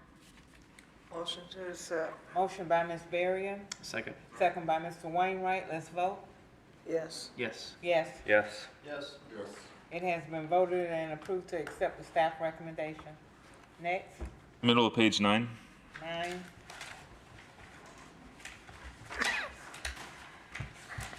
Chris Berry, Code Enforcement Officer for the City of Lakeland, case LCE 20-04316-713 Texas Avenue. City recommends to dismiss this case with no fine. Move. So move. Motion by Ms. Berrien, Second. second by Mr. Wainwright. We have a vote. Yes. Yes. Yes. Yes. It has been voted and approved to accept the staff recommendation. Next, Top of page 16. okay? Chris Berry, Code Enforcement Officer for the City of Lakeland, case LCE 15-08356-4809 Puritan Lane. City recommends to dismiss this case upon the amount of $36,118.12 that has already been received from a tax surplus. Motion to accept staff recommendation. Motion by Mr. Wainwright, Second. second by Ms. Berrien. Do we have a vote? Yes. Yes. Yes. Yes. Yes. Yes. It has been voted and approved to accept the staff recommendation. Just a couple underneath that. Okay. Chris Berry, Code Enforcement Officer for the City of Lakeland, case LCE 17-04431, 604 West 10th Street. City recommends to dismiss this case upon the amount of $28,210.60 that has already been received from a tax surplus. Motion to accept staff recommendation. Motion by Mr. Wainwright, second by Ms. Berrien. Do we have a vote? Yes. Yes. Yes. Yes. Yes. Yes. It has been Thank you. voted and approved to accept the staff recommendation. Thank you. Bottom of page 3. 30, Page 3. Bottom of page 3. 3. Okay. Wish it was bottom of page 3. Okay. Christian Perry, Code Enforcement Officer for the City of Lakeland, case number LCE 21-00637. Property address 823 North Iowa Ave. Owner is James Masika. This is a repeat violation for a derelict vehicle. The repeat violation is for case number LCE 18-02008. At this time, the city requests to authorize the city attorney's office to go before the circuit court to enforce the permanent injunction to abate the property. Motion to accept staff recommendation. Motion by Mr. Wainwright, second by Mr. Gage. Do we have a vote? Yes. Yes. Yes. Yes. Yes. Yes. It has been voted and approved to accept the staff recommendation. Page 4, both cases. Okay. Christian Perry, Code Enforcement Officer for the City of Lakeland, case number LCE 21-00687. Property address is 823 North Iowa Ave. Owner is James Masika. This is a repeat violation of Section 86-2 for lot clearing, overgrowth, junk, trash, and debris. Previous violation was from LCE 18-02010. At this time, the city recommends to authorize the city attorney's office to go before the circuit court to enforce a permanent injunction to abate the property. Motion to accept staff recommendation. Motion by Mr. Wainwright, second by Mr. Gage. Do we have a vote? Yes. Yes. Yes. Yes. Yes. It has been voted and approved to accept the staff recommendation. Next. Christian Perry, Code Enforcement Officer for the City of Lakeland, case number LCE 21-01540, property address 1405 East Main Street. The owner is Robert L. Guard. Violation of Section 86-2 for Lakeland Code lot clearing, overgrowth. At the May 7th, 2021 hearing, the fine amount was stated in error. At this time, the city recommends this case be dismissed upon payment of $600 for 12 days of noncompliance. Motion to accept staff recommendation. Second. Motion by Mr. Wainwright, second by Mr. Gage. Do we have a vote? Yes. Yes. Yes. Yes. Yes. Yes. It has been voted and approved to accept the staff recommendation. And last one's on page 12. 12. Okay. Christian Perry, Code Enforcement Officer for the City of Lakeland, case number LCE 20-05573, property address 926 Osceola Street. Owner is Sherry Diane Elder. Violation of section 86-2 for Lakeland Code lot clearing overgrowth. Date of violation of November 5th, 2020. The property is brought into compliance on May 18th, 2021. At this time, the city recommends we dismiss this case with no fine. Motion to accept staff recommendation. Motion by Mr. Wainwright, Second. second by Ms. Berrien. We have a vote? Yes. Yes. Yes. Yes. Yes. Yes. It has been voted and approved to accept the staff recommendation. Thank you, sir.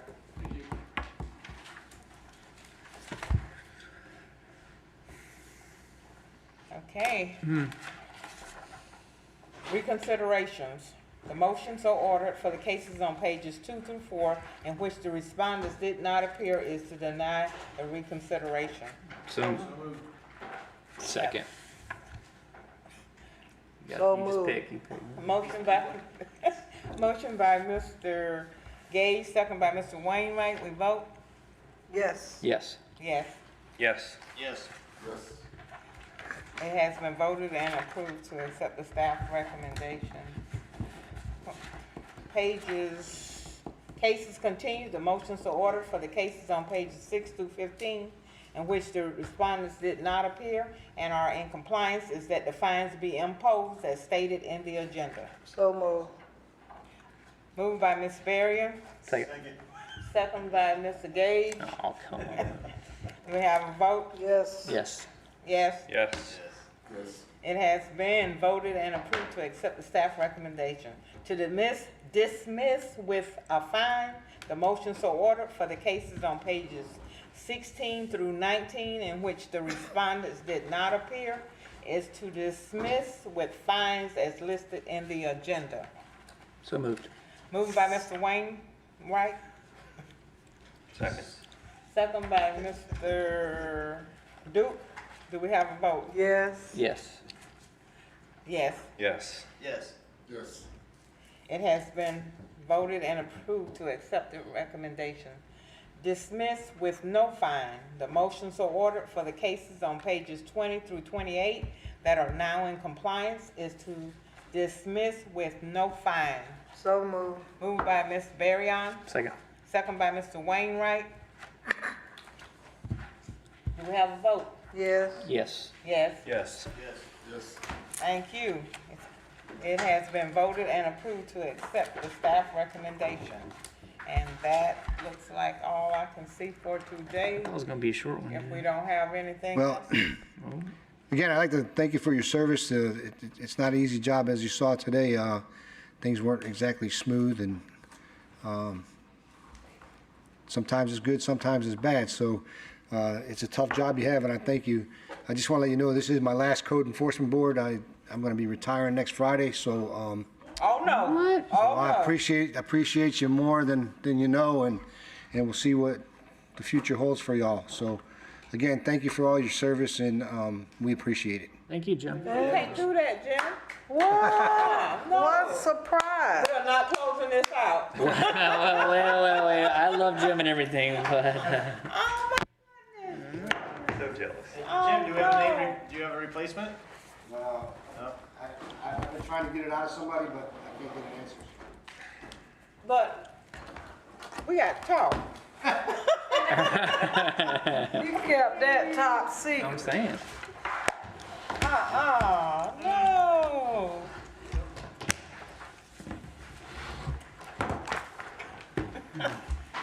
You all have a wonderful month. You too. We didn't have that.